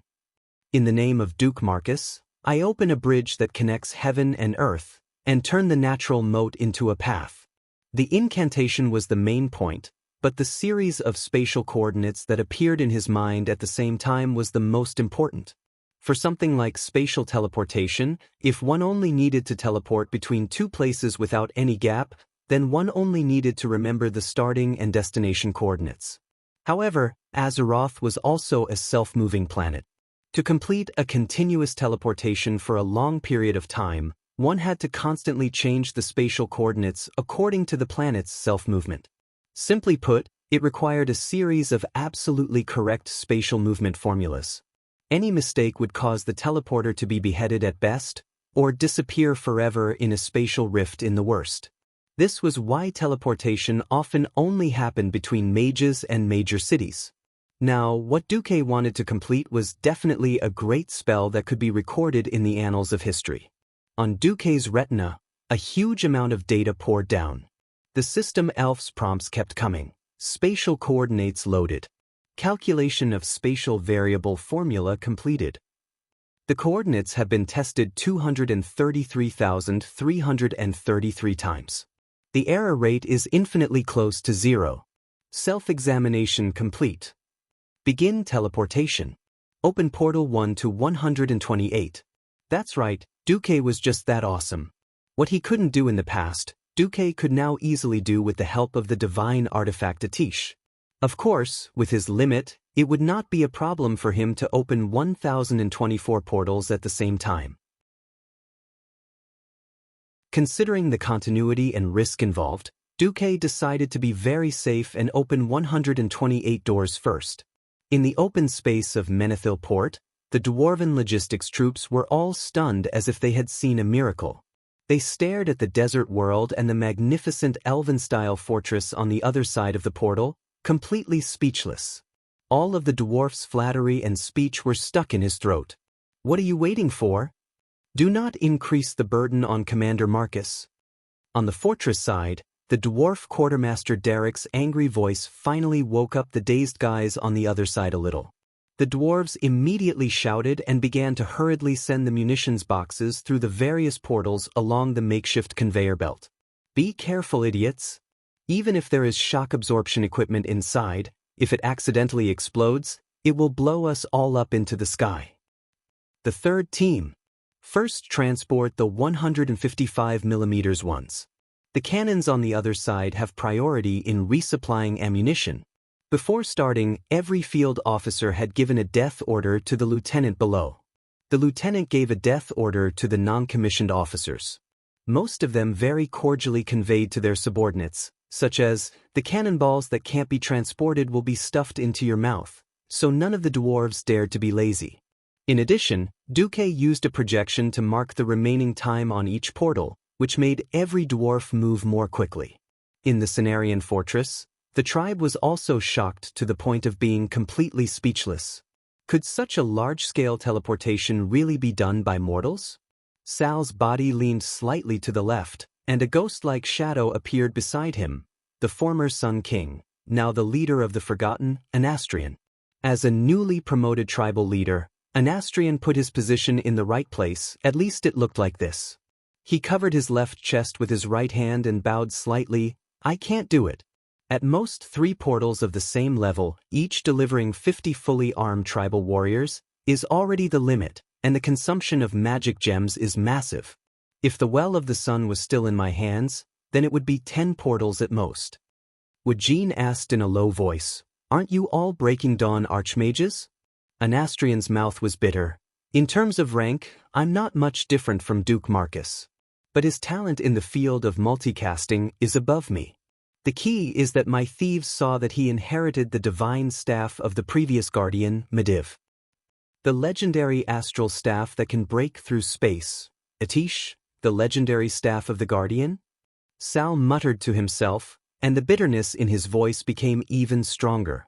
Although he didn't know what price Duque had to pay for such a large-scale teleportation, it wouldn't be too light, but it definitely wouldn't be too heavy, otherwise no one would be able to afford it. Even so, the Alliance's epic-making supply method had already made the Horde look up to it. If it was just the flying warships, the Horde still had a chance to imitate and catch up, but the flying fortresses and large-scale teleportation made Sal completely despair. This was already something that had nothing to do with the technology tree or talent. Unless the tribe was lucky enough to dig up another floating fortress left behind by the Titans and get their hands on a space staff that was close to Atisha's, not to mention that they had complete trust in Anastrian and were not afraid of her betrayal. Damn, there were so many ifs, and if they could all be done, it would be a miracle among miracles. The reason why miracles were called miracles was because they were basically impossible to happen. Sal's heart was heavy. In fact, this was Sal thinking too much. In the original history, during the period of the King of Draenor, the Alliance and the Horde jointly attacked Draenor, which did not explode. It was in the Moonshadow Valley that the Alliance quickly built a huge fortress almost from nothing. What did they rely on? It was by relying on the portal. A large number of soldiers and craftsmen came from the huge portal. Materials such as wood and stones were locally obtained, but craftsmen and key alloy parts were all transported from the major cities of the Alliance across planets. In that era, cross-space supplies and strikes had long since become commonplace. It was just that Duque had realized it earlier. As for the Horde's strong minds suffering 100,000 points of critical damage, Duque said he would not take the blame for this. Chapter 1294. The Dalajan could also fly, but the Dalajan was the capital of a country. It wouldn't be good if it was damaged on the front lines. If the mage towers in the outer perimeter were to be destroyed, the Novice Mage Training Institute in the center would be damaged. Forget about whether Luo Ning, who had died somewhere, would be furious when he returned. Duke would definitely be heartbroken. Right now, Dalaran was his backyard and a training ground for talents. So whether it was attacking or defending, Naxxramas had to go first. As the strongest offensive fortress in the Alliance, if it didn't have tens of thousands of cannons, how could it satisfy the vanity of Duke, who was a proponent of cannons and ships? But it wasn't easy to rebuild the flying stronghold. If there was anyone to blame, it was Duque's fault for tormenting Naxxramas too thoroughly. First, he let the Dalajan give it a shot, then it fell from the sky into on Karaj, where the bugs almost tore it apart. In the end, Duque gave up a few areas in order to clean it up. Naxxramas was now empty inside. Many places were hollow, and who knew how long it would take to rebuild? But the Alliance didn't have the time to do this. Duque could only use the system to calculate the balance and install cannons on the stronghold first. Balance was very important. Whether it was a ship or a plane, it had to be calculated before departure, otherwise it would overturn. With the plague area almost completely destroyed, the weight of the cannons was a huge project. Fortunately, Duque had the system elf to help him calculate. It took a full 3 days for the dwarven craftsmen to work overtime, almost without sleep, to help Naxxramas install about 2,000 cannons and prepare about 50,000 tons of shells. Although 50,000 tons was a lot, before industrialization, the dwarven things were all thick and hard. It wasn't much to use. But it's enough for now, Duque concluded. In the command hall of Naxxramas, there was a sudden uproar. When do we attack? The one who asked was Lord Rorgrum. For the brave orcs, they had only been defending and not attacking for a while. Moreover, the few huge bug nests in the Silithus region were the biggest scourge. As long as the worm nest was not destroyed, the worm queen inside would be able to continuously produce a large number of large worms and cause trouble everywhere. These destructive bugs, or bugmen, were absolutely terrifying. They didn't mind meat or vegetables, and anything that could be called a living creature could be their food. The vultures in the sky, the scorpions and snakes in the desert, and even the cacti could be their prey. Just like that, the queen of the swarm unscrupulously replenished her nutrients, and then gave birth to 4-digit eggs every day. In less than 10 days, a new batch of giant insects would emerge from their cocoons and continue to wreak havoc everywhere. Therefore, destroying the hive was imperative. Faced with Master Howl's question, Duque pondered for a moment and said, "The day after tomorrow. I'll greet the dragons first." Duque didn't notice, or perhaps Duque intentionally or unintentionally saw a pair of eyes filled with hatred because of the words, "the day after tomorrow." Compared to the tribes whose homes had been destroyed, there was a leader of the Alliance who hated these worms even more. But ever since he arrived at Cenarian Fortress, nothing was up to him. He was Fandral Staghelm. Having lost his son, he was eager to attack the swarm, but Tyrant held him down tightly, forbidding him and his elite druid troops from leaving the fortress to attack before the main force returned. In the end, he even hated Duque. Now that Duque was attacking from the rear in order to reorganize, it made him grit his teeth even more. But Duque ignored him. He let Magni discuss the deployment of troops with Thrall, while he used the compass to find Alexstrasza. "So, Your Highness, are you worried about the big trash in the void?" The remains of the Burning Legion's warships.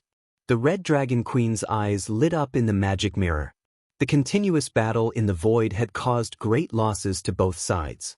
The dragons dead had their companions collect their corpses and send them back to Dragonbone Waste to be buried, but the large number of space warships used by demons became a headache. If it was the corpses of demons, the dragons could use their powerful bodies to ram through them, but the harder and larger wreckages could not. And as the number of wreckages increased, the dragon's ability to find enemies decreased. Alexstrasza's interest was piqued when Duque suddenly mentioned the big trash. "Hee, what good suggestion do you have?" "Let's hear it." No one knew what Duque discussed with the Queen. Anyway, the day of the army's deployment was fast approaching. Door of Darkness 22, March 18th, 8 a.m. Uncharacteristically, Duque wasn't in charge of the Alliance's main attack this time.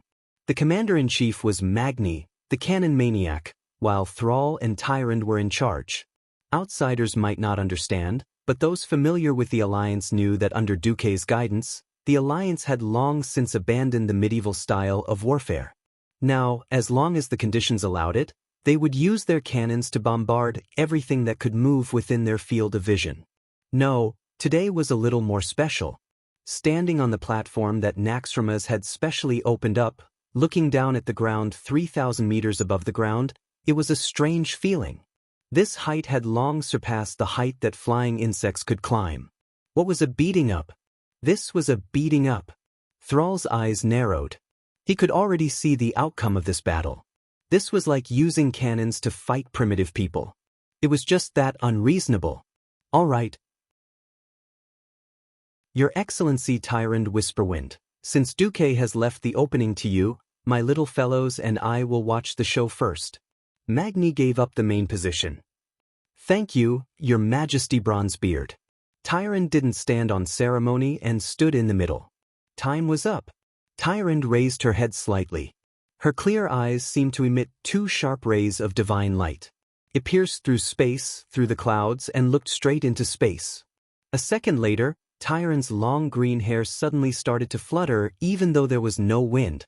She only wore a golden bracelet, and her well-developed arms were raised high, revealing the beautiful lines of her muscles. She focused all of her attention, as if she was searching for something and guiding something. She shone brightly, and under Elun's divine power, the clear sky suddenly darkened. The sun and clouds seemed to have disappeared, and everyone could suddenly see the stars in the sky. Above the atmosphere, a void battleship that had been broken for who knew how many years was being pulled by several ancient dragons was changing its orbit, falling from the planet's synchronous orbit into the designated route. Soon, in the pitch-black void, a long line of fire lit up the entire defense area of the dragon aspect.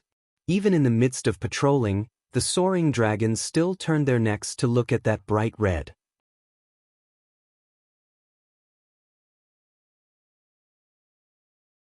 This was the wreckage of the Void warship that Duke had the Dragon Clan drop at the designated time and place after he had calculated the angle of incidence with the system.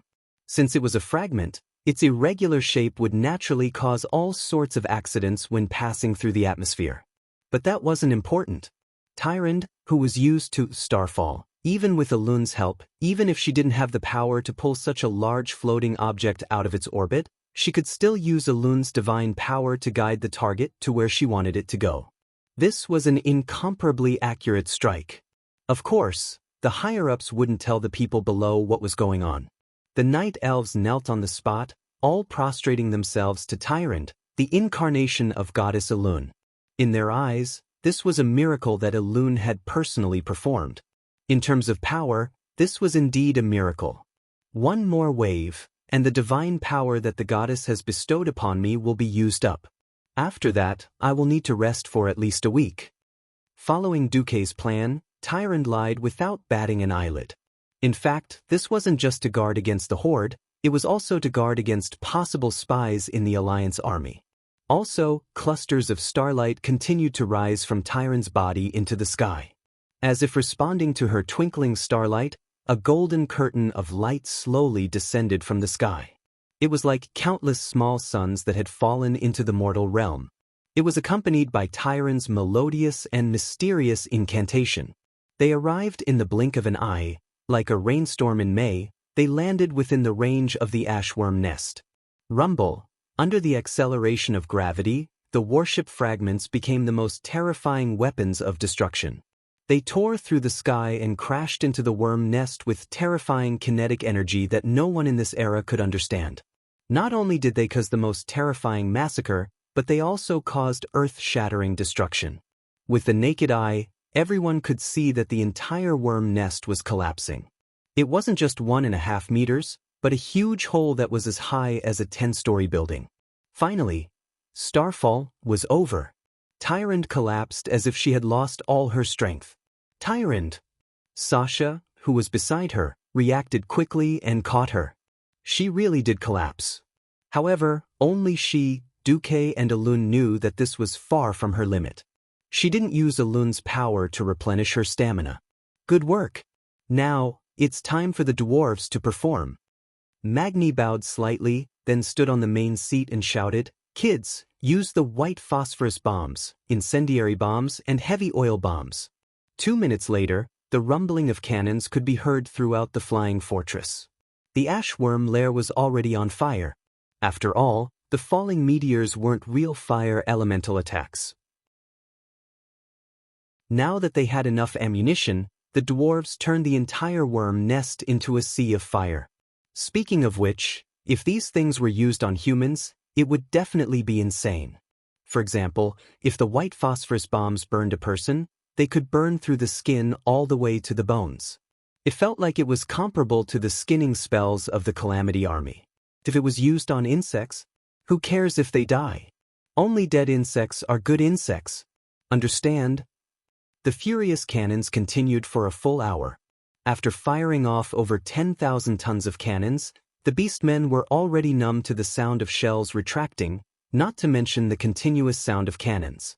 Fortunately, they had given out earplugs early on. Otherwise, all of them would have become deaf. Until noon, when the Alliance and Horde mages used large-scale magic formations to cast war-level spells and extinguish the fire with frost, it was finally the infantry's turn. Go! We need to find the queen of the worm nest. We just want her corpse. The infantry of the Allied army, who had been holding back for so long, finally had a use. Chapter 1296. Where was Duque when the Alliance army was in full swing? Duque quietly went to Lordaeron and then returned to Karazhan. At the highest level of Karazhan, which was also the most central position of this unique space, the decorations left by the previous master, Medivh, had been replaced. Duque sat on a throne condensed from arcane energy. The throne behind him was like the roots of a tree. Arcane energy, like electricity, connected every room in Karazhan, as if it was sucking magic from every corner of the entire mage tower. Under Duque's feet was like a huge piece of transparent glass. He could see the hundreds of libraries below, which were filled with millions of magic books. Duque sitting here was more like an extension of the magic knowledge, except that he happened to be sitting on the spire that symbolized supreme knowledge. Unlike the dominance and arrogance of other kings, Duque was filled with a kind of majesty that symbolized mysterious power. He was motionless, like a statue. His deep gaze crossed time and space, staring at every corner of the mage tower. The Einherjar guarding the entrance of the gate, the Einherjar attendants preparing to welcome guests in the arched hall that towered like the sky, the Saintess of Chastity waiting for the enemy at the end of the arcade, the curator who was vigilant in the library. The depths of Duque's eyes were like the well of eternity that constantly produced magic, or like the endless sea that could condense terrifying whirlpools. The spiral-shaped magic waves made him even more mysterious. Under the throne, several beings of different shapes and forms expressed their respect in their own ways. Majordomo Executus, the fire demon manager from the molten core, put his right claw on his left chest and bowed slightly. Opposite him, the frost elemental dragon, Sapphiron, who had just been redeemed by Duque from Naxxramas, bowed its noble head. Farina, the black witch, who exuded a shadow aura, wore a white gauze evening dress. It seemed that she didn't want to give Duque a bad impression. This white gauze dress was quite conservative, with a high neckline and nothing revealing on the chest or back. She stood there in the most ladylike posture. If it was in the past, she might have had some unnecessary thoughts, but ever since she had the existence of the person standing opposite her, she didn't have any other thoughts. She couldn't think of anything. That's right. That person was an existence that everyone in the human kingdom knew about. The former Archbishop of Holy Light, Alonso's Fail. If he had a choice, Duque did not want to disturb this great saint's rest. But Duque had no choice but to do this, because he only had shadow. Without the holy elemental emissary, he would most likely be finished. Originally, Alonso's would not be able to rest in peace. During the Scourge invasion, the plague infected the lands of Lordaeron. From Alonso's Fail's grave, a mindless zombie was born. At first, it was just an accident. Even the generals of the Scourge didn't realize that there was such a guy in the Scourge. However, as time went by, Alonso's regained his consciousness. He hid and searched for the survivors of the Rotterdam kingdom. Kalia Menethil, the last living member of the Rotterdam royal family, was found and protected by Fail. He also established a secret sect to observe the situation of the war in Azeroth, and even recruited members from the Forsaken. For a long time, Kalia and Fail hid in Lordaeron. Until Willin, who was one of the three leaders of Eridar, along with Kill, Jaden, and Archimonde, came to Azeroth after rejecting Sardra's corruption. The two leaders of the Holy Light hit it off, and they formed a secret alliance to prepare for the future war between the Light and Dark factions. In this life, Lordaeron was recovered, and Alonso's grave, which Duque had been protecting, was not destroyed. Duque was able to summon Alonso's soul. If there is a shadow, there must be light. Otherwise, it will only gradually sink and fall. I hope that you can continue to guide me and continue to fight for the future of Azeroth. When Duque made this request, Alonso's Fail agreed to become Duque's Holy Light elemental emissary without hesitation. At this moment, looking at the Archbishop of Holy Light standing in front of her with a gentle and amiable smile, Farina felt as if she had been scolded by a dog. She had a premonition that if she dared to mess around, she would definitely have a hard time in the future. With a top-notch holy soul, Alonso's talent was unquestionable. However, there were too many existences with shadow souls.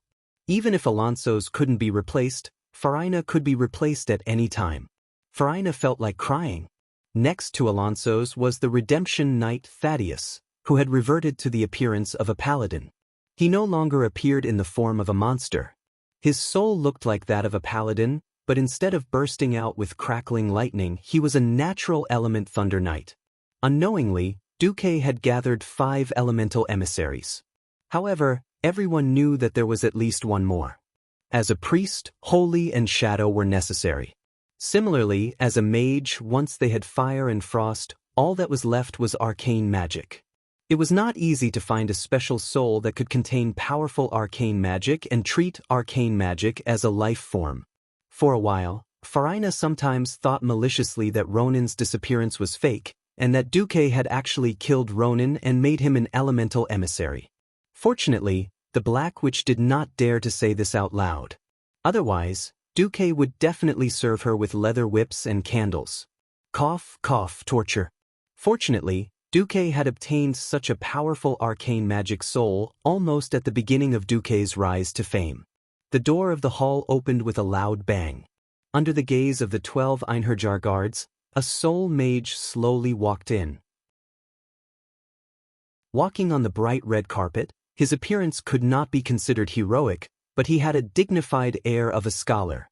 He wore a hood-like, Mind Union headgear, and a dark blue, Edwards wool, that complemented the complex elvish style. In his left hand was a red prismatic crystal, and in his right hand was a Inazresm soul blade that looked like a cluster of flames. On his back was a fiery red, secret ruby cloak that fluttered in the wind, and the ring of grim storm on his finger was shining. This gorgeous mage equipment was comparable to that of the main force of the Alliance's hero squad. In the original history, he would have been the one to shine brilliantly. Unfortunately, in this life, he was unlucky and was killed by Sargeras. But that was not important. After managing Karazhan for Duque for more than 20 years, he finally stepped onto the glorious stage of Azeroth. His name was Khadgar. Chapter 1297. Khadgar was supposed to be the third great mage who could destroy the heavens and the earth. In history, he would often single-handedly blow up bridges, block dams, and cause chaos to the iron horde that was created by the brainless roar that ran away. Looking at Khadgar's translucent face, which was still young because of his early death, Duque felt a little guilty.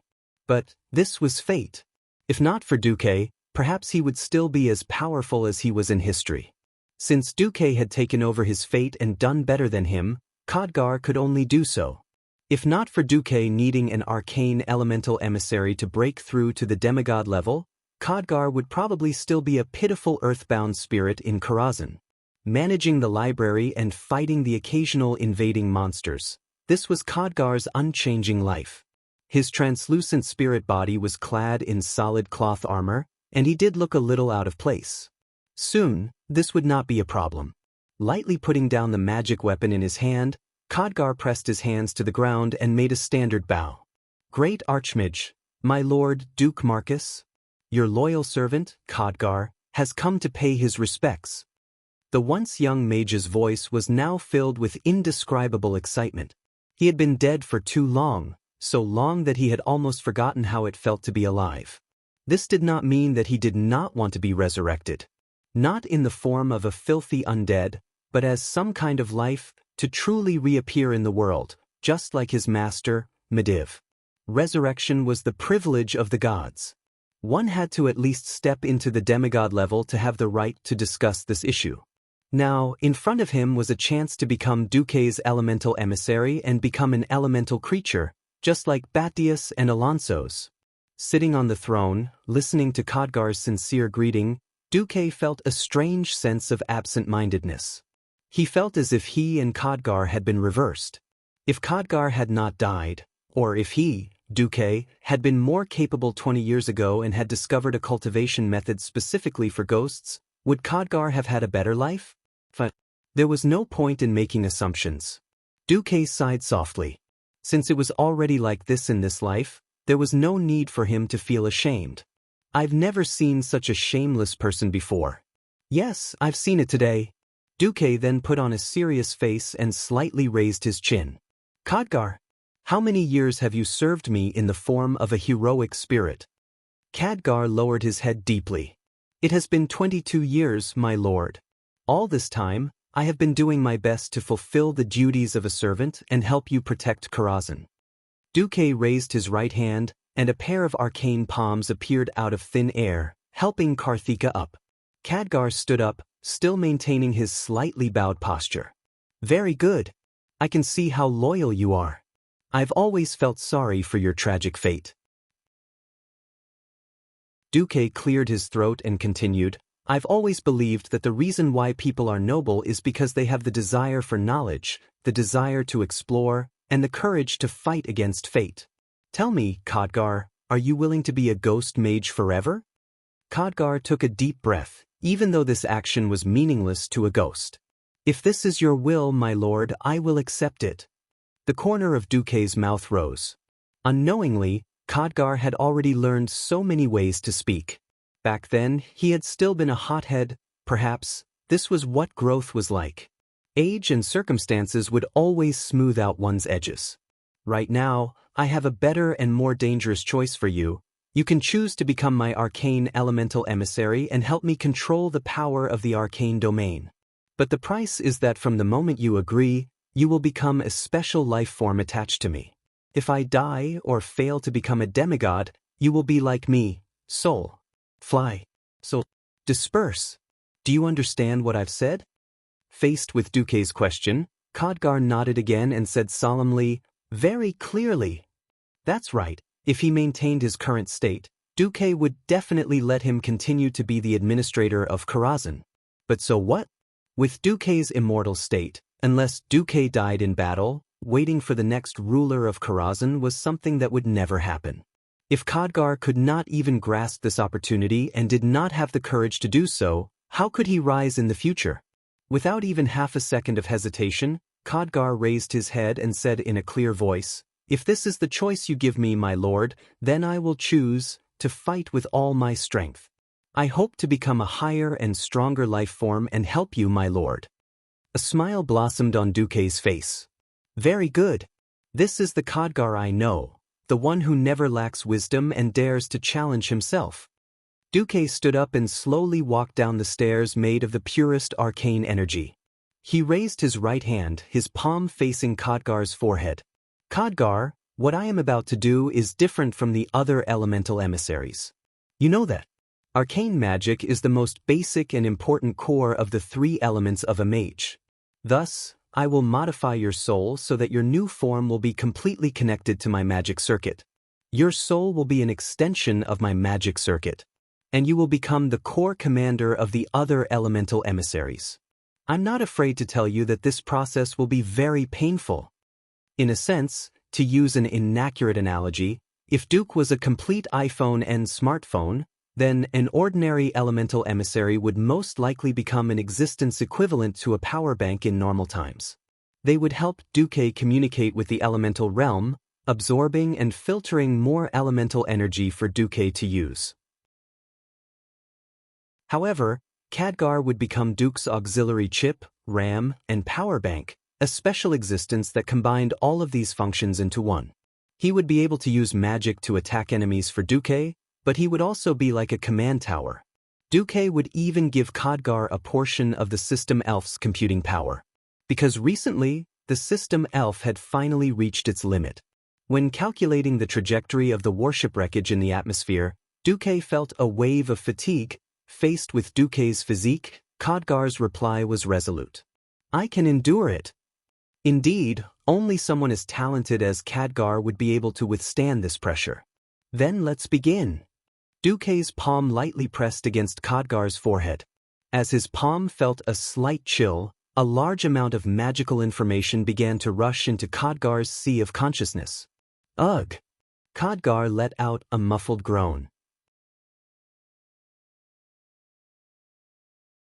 Chapter 1298.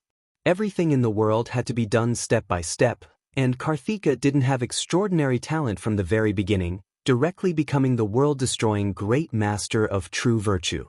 In history, Khadgar had inherited Mediva's legacy and spent more than 20 years to become a true powerhouse. In this life, Khadgar had died when he was still weak. Even though Duque had made him a heroic spirit mage after his death and had given him the right to read all of Karazhan's libraries, as well as the right to absorb other souls to strengthen himself, he had still lacked experience. That kind of life and death experience. Truthfully speaking, only a soul that had withstood all sorts of trials and tribulations and truly matured would have the soul strength that Duque needed for the elemental emissary core. The moment he touched Khadgar's soul, Duque knew that he was disappointed. Not enough. Far from enough. Khadgar's soul strength was barely on the level of a radiant moon mage. In the Alliance, he was only slightly better than mages like Gina Goldsword, and he couldn't even compare to Astromancer Solarian, who had joined Duque's side. The arcane energy that Duque had poured into Khadgar's body quickly reached saturation. It wasn't that Duque didn't want to pour it in, but that he couldn't. Even if Duque created new magic circuits for Khadgar on the spot, Khadgar's soul wouldn't be able to withstand these circuits. Duque's eyelids twitched violently. The problem now lay in front of Duque. Should he give up or find a new path? Khadgar's entire body trembled violently. He was very clear about the state of his soul. At this moment, Duque had almost stopped pouring mana into him. Compared to Duque's boundless, ocean-like mana, Khadgar's capacity was far too small. Master, have I disappointed you?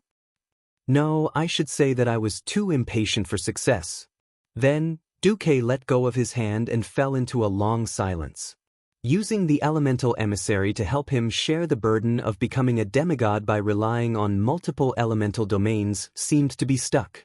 Everything must be divided into primary and secondary. Without a core, there would be no branches. As the foundation of magic, the existence of the Arcana School was absolutely necessary. Similarly, the Arcana School's elemental envoys were also necessary. Duque repeatedly searched through his mind. Apart from Khadgar, Duque could not think of anyone else who could become an Arcana Technique elemental core. Arcana techniques were the foundation and the most versatile of them all. A brainless and untalented fellow would never be able to shoulder such a heavy responsibility. The air was silent. Suddenly, Khadgar moved. He slowly knelt down. His movements seemed to be in slow motion, and every detail was filled with reverence. My lord, I feel that the limits of my soul shouldn't stop here. I think I should have a greater possibility. If you have any other methods, Master, I am willing to give it a try. Even if my soul is annihilated, I will not hesitate. Khadgar gritted his teeth, a resolute expression on his face. It was almost the expression of a martyr. The surrounding elemental emissaries originally had the mentality of watching the ceremony, but at this moment, their expressions completely changed. There were no whispers, no whispers. The air was filled with a fanatical and focused aura. Duque took a deep breath and raised his head. After muttering to himself for a few seconds, he lowered his head and looked at Khadgar. Khadgar, did you know? I once traveled through time and space and went to the ancient war 10,000 years ago. I've heard of it. At that time, I borrowed the power of the Time King, Nozdormu, to peek into Azeroth's past and future.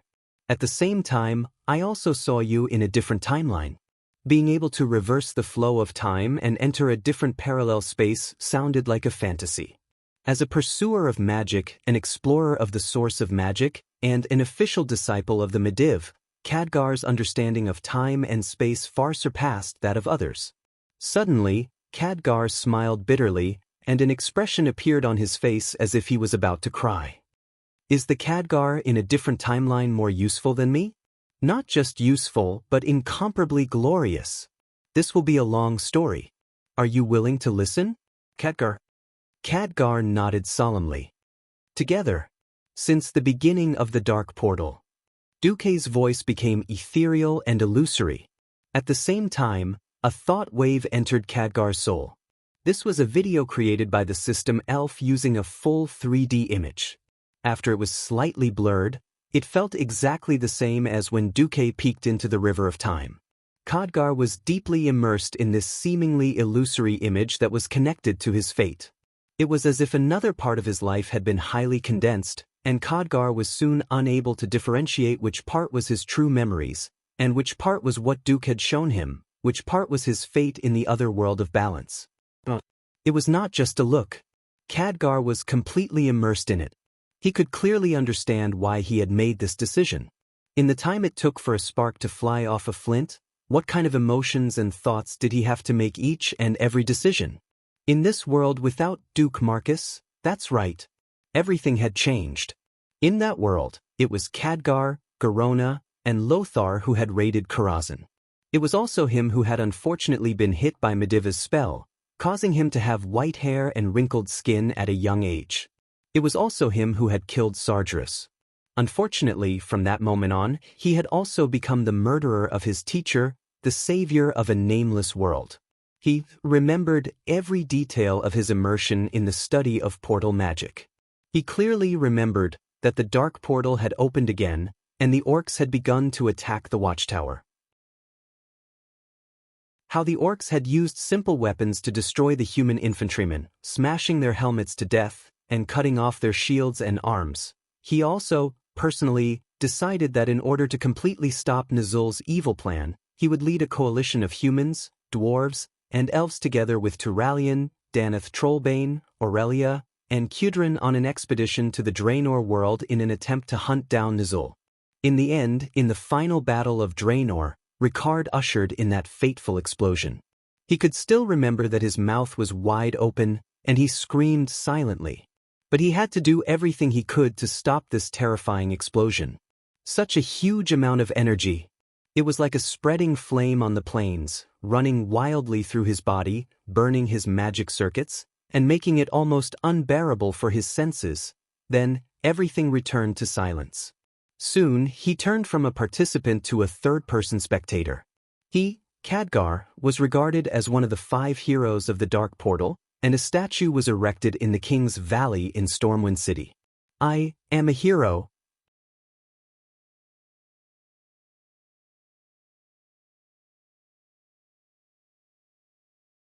Chapter 1299. A piece of history that seemed to come from another world stirred up all of Khadgar's memories that had been sealed away for a long time. In the past, he had many dreams as a youth. He dreamed of being a great hero who saved the world, dreamed of becoming the greatest mage, and left his name in history. His parents had sent him to the Dalajan to receive training, and this was what they had taught him. When his innate talent had been activated and he had become a disciple of Medivh, this was also what he had longed for. Goals were different from dreams. Goals could be achieved through hard work and time. But dreams were loftier and more distant. All of a sudden, he was told that in the other world of Azeroth, he was a hero. All of a sudden, all of his dreams, all of his vanity, and even the occasional hollow feeling in his chest were filled in an instant. The feelings that had been dormant in his soul for a long time seemed to have been awakened. So, I can also be this strong, and I can be so worshipped? This feeling was truly wonderful, but in the next moment, Khadgar was startled awake. Was this hero still him? Did the things that happened in the parallel world have anything to do with the main timeline that he was currently in? Khadgar's head suddenly jerked backwards, and his entire body arched backwards. Perhaps in that world, he was like the main character in all the legends of heroes, the gathering point of the world. But it was precisely this feeling of reality that brought him a new and dangerous experience that made him feel a little unreal. As Duque's thoughts stopped, Khadgar found that his senses had returned to normal. He panted heavily. This was a habit of his. Spirit bodies did not need to breathe. Khadgar began to carefully distinguish between what was real and what was not. Duque did not say anything, nor did he try to remind or force Khadgar to do anything. In Duque's imagination, not many people would be able to withstand such an impact. In particular, the psychological difference was too great. How many people would be able to withstand suddenly knowing that they could actually be amazing after living such a terrible life for 20 years? From Duque's perspective, this was like opening Pandora's box. It could release many terrifying things, such as the most negative emotions. But don't forget that the final item in Pandora's box was hope. Therefore, Duque wanted to take a gamble no matter what. He wanted to see if Khadgar, the most powerful great mage in history, lived up to his reputation. It had nothing to do with one's ability to comprehend magic. There were too many talented people in this world, but how many of them could become successful in the end? Apart from talent, success depended more on willpower. Khadgar's willpower had always been strong. Oh! Khadgar panted heavily. Can I see it again? In fact, can I see my future self in that world? Sure, Duque replied calmly as he once again sent over the image created by the system elf. Khadgar closed his eyes and slowly relaxed his senses, allowing the large number of images that invaded his sea of consciousness to gradually calm down, until it became as smooth as watching a movie. Scene after scene flashed before his eyes. Khadgar was once again immersed in that virtual me from another world. In that real illusory world, he opened his eyes and took a deep breath. Now he was standing in a memory that belonged only to him. He was standing in a small world with himself as the center. His body was surging with the energy of that world, and what he felt was something that he could not have felt in his 20 years as a soul. This was very fresh and very heavy, and it allowed him to see things that he could not have seen before. That's right. In that world, he was the hero. He was the leader. At the same time, he had to bear many things that he did not need to bear in the main storyline world. Almost every choice of a high-ranking person was accompanied by pain and sacrifice. There was nothing that could be achieved without paying a price, and there was no war that did not involve death. In this world, he had been a miserable low-ranked mage when he was alive. After choosing to preserve his soul, he only needed to fulfill his duty as a steward. He could push all the dangers to Duque and be his own librarian, roaming in the sea of books and immersing himself in magic experiments.